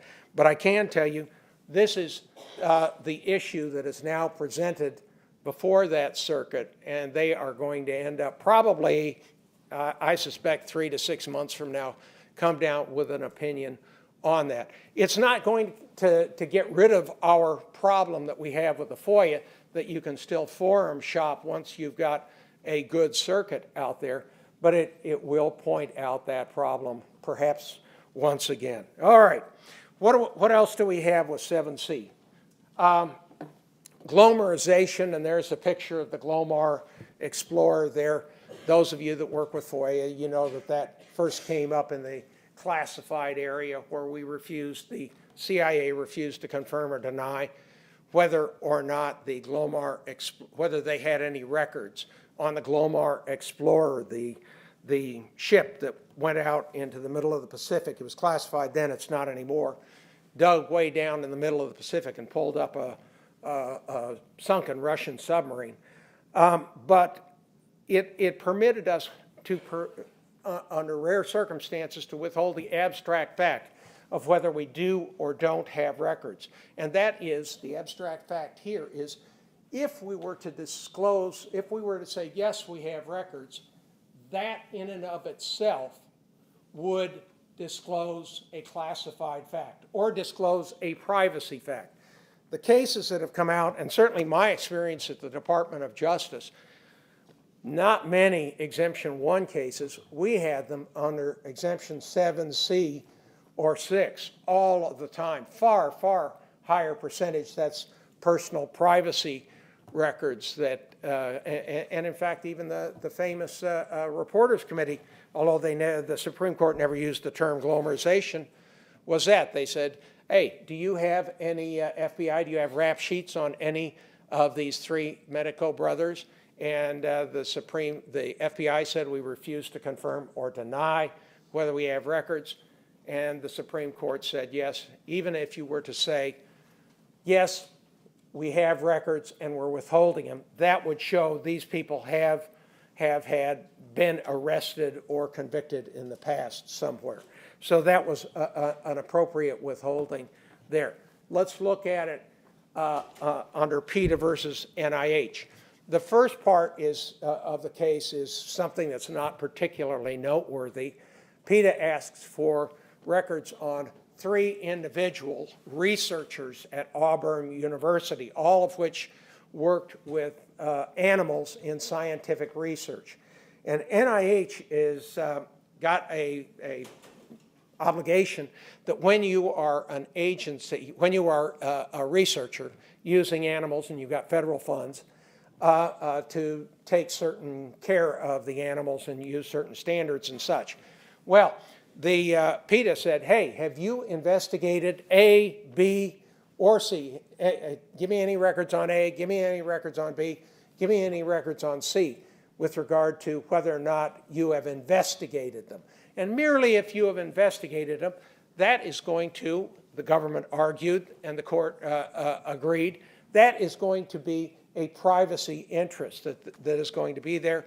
And they found that there would be no public interest in disclosing that information that would tip the balance in favor of disclosure.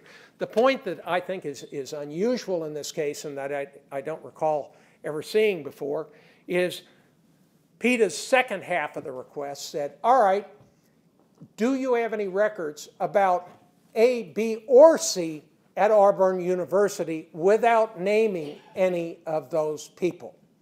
In other words, if you do, give us the records and cross out the guy or gal, but at least let us see what records you have. And the Court of Appeals for the District of Columbia Circuit says, hey, that's close enough to an individual request. If you've asked for 3, you've said, hey, do I have 1, 2, or 3?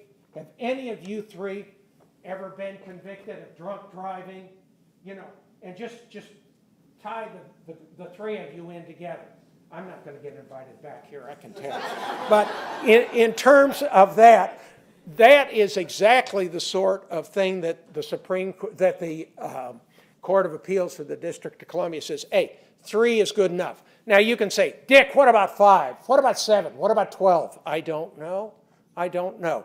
But at least this goes up to 3. And if you've got a group of 3 people, this is good enough right there. All right. The last 2 that I've got here also are under law enforcement. And this is 7E. 7E protects law enforcement records that would disclose a law enforcement technique or guideline. And what we've got here is public employees for environmental responsibility versus U.S. section, international boundary, water commission, U.S.-Mexico. I had never heard of that agency. The very first time I ever taught this case, I made that observation, and some lady says, that's my agency. I don't, okay. And what that agency does is they work on with dams right along the U.S.-Mexico border and some of the dams that lead immediately into it, into the Rio Grande there. And here we've got a picture of a dam breaking apart and breaching. Well, that is what the concern is. And they have records at the Boundary Water Commission that show, that set out surveillance and detection of the causes of emergency dam failures, as well as the process for evaluating dam failure when emergency exists. Essentially, these are the SOPs for their protective force. Their local law enforcement, their federal law enforcement that goes around checking the dams to make sure the dams are safe. There's nothing that seems to be leaking. There's nothing that seems to be a bomb that's been planted on any of them.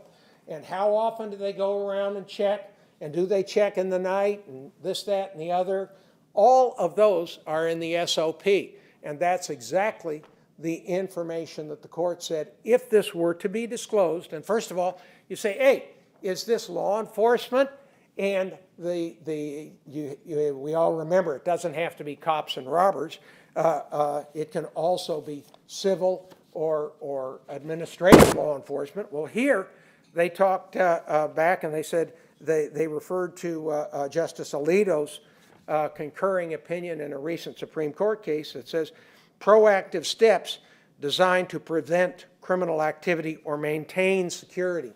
Maintaining security there can also qualify as law enforcement. So we've got law enforcement, and we have guidelines and security techniques to protect the dam. All right, so what's the last one that we've got here there? And that's exemption 7F. 7F protects law enforcement records where there would be a threat to life or physical safety. Well, this is the area where Jiminy Christmas, during my early practice, all the way up through the mid-90s or so, practically every case where we asserted and the case law talked about 7F, it involved a DEA special agent or a DEA informant, the identity, and that is where we saw these. But more recently, we have looked at this and said, you know, this goes a little bit farther, and it can protect other information as well. What was at issue in EPIC versus DHA, Department of Homeland Security, were the SOP, the Department of Homeland Security's SOP, setting out its, don't go to sleep on me, unified voluntary process for the orderly shutdown and restoration of wireless services during critical emergencies such as the threat of radioactive improvised explosive devices. Specifically, what this was is if you, at DHS, if they say, oh my golly, we think there's a bomb threat here, and we think the people are going to set off the bomb by the use of a cell phone, all right? That is the sort of thing where they are able to shut down the network. And the way they do that is they shut down either 1 or 2 cell phones that are in the area that they believe the bomb is going to be set. The way this became public is Jiminy Christmas. It probably would have been about 2010 or so, somewhere in that area. There had been a police shooting on the Bay Area Rapid Transit, and there was going to be a demonstration, and there was a threat that there was going to be a bomb that was going to blow up. And DHS then took over, worked with that. They worked with the local police, and at the particular area where there was supposed to be a bomb blowing up, they kept the trains away from that, and they shut down the cell phone towers so that there wouldn't be any way of setting off the bombs while they searched it, and that was 2 hours.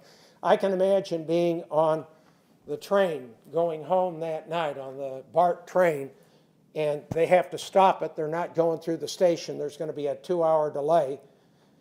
So I want to call Mama and tell her I'm going to be late, and then my cell phone won't work. Well, that's one of the things that caused them to explain, yes, this is what happened. And EPIC, Electronic Privacy Information Center, says, hey, we'd like to see exactly what you've got with regard to those procedures for closing it down and then opening them back up again. And they said, we don't want to disclose those. Those are law enforcement.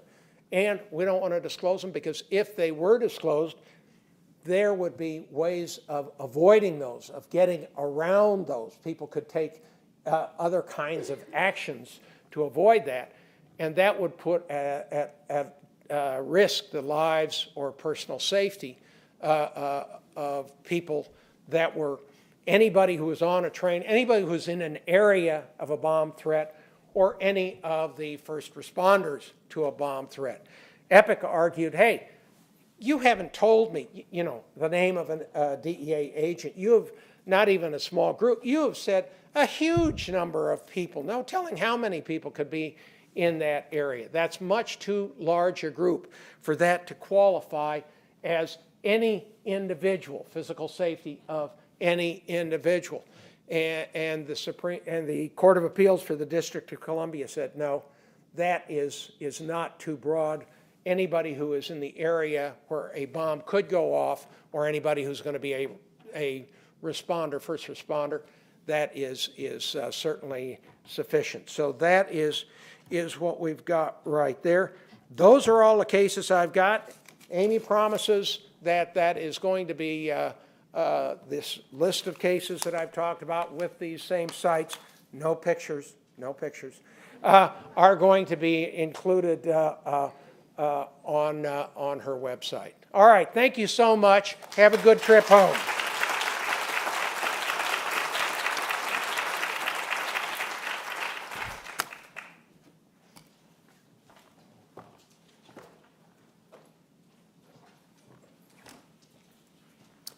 All right. Thank you, Dick, and thanks to all you who attended in person and remote viewing audience for joining us on this special celebration of Sunshine Week at the National Archives. If you'd like to learn more about the work that my staff and I do at OGIS, please pick up our annual report on the way out. You can also visit our website, ogis.archives.gov, or read our blog, The FOIA Ombudsman. You can also follow us on Twitter at FOIA_ombuds. And I'd be remiss if I didn't thank my wonderful staff for all of their work today, and in particular, Amy Bennett.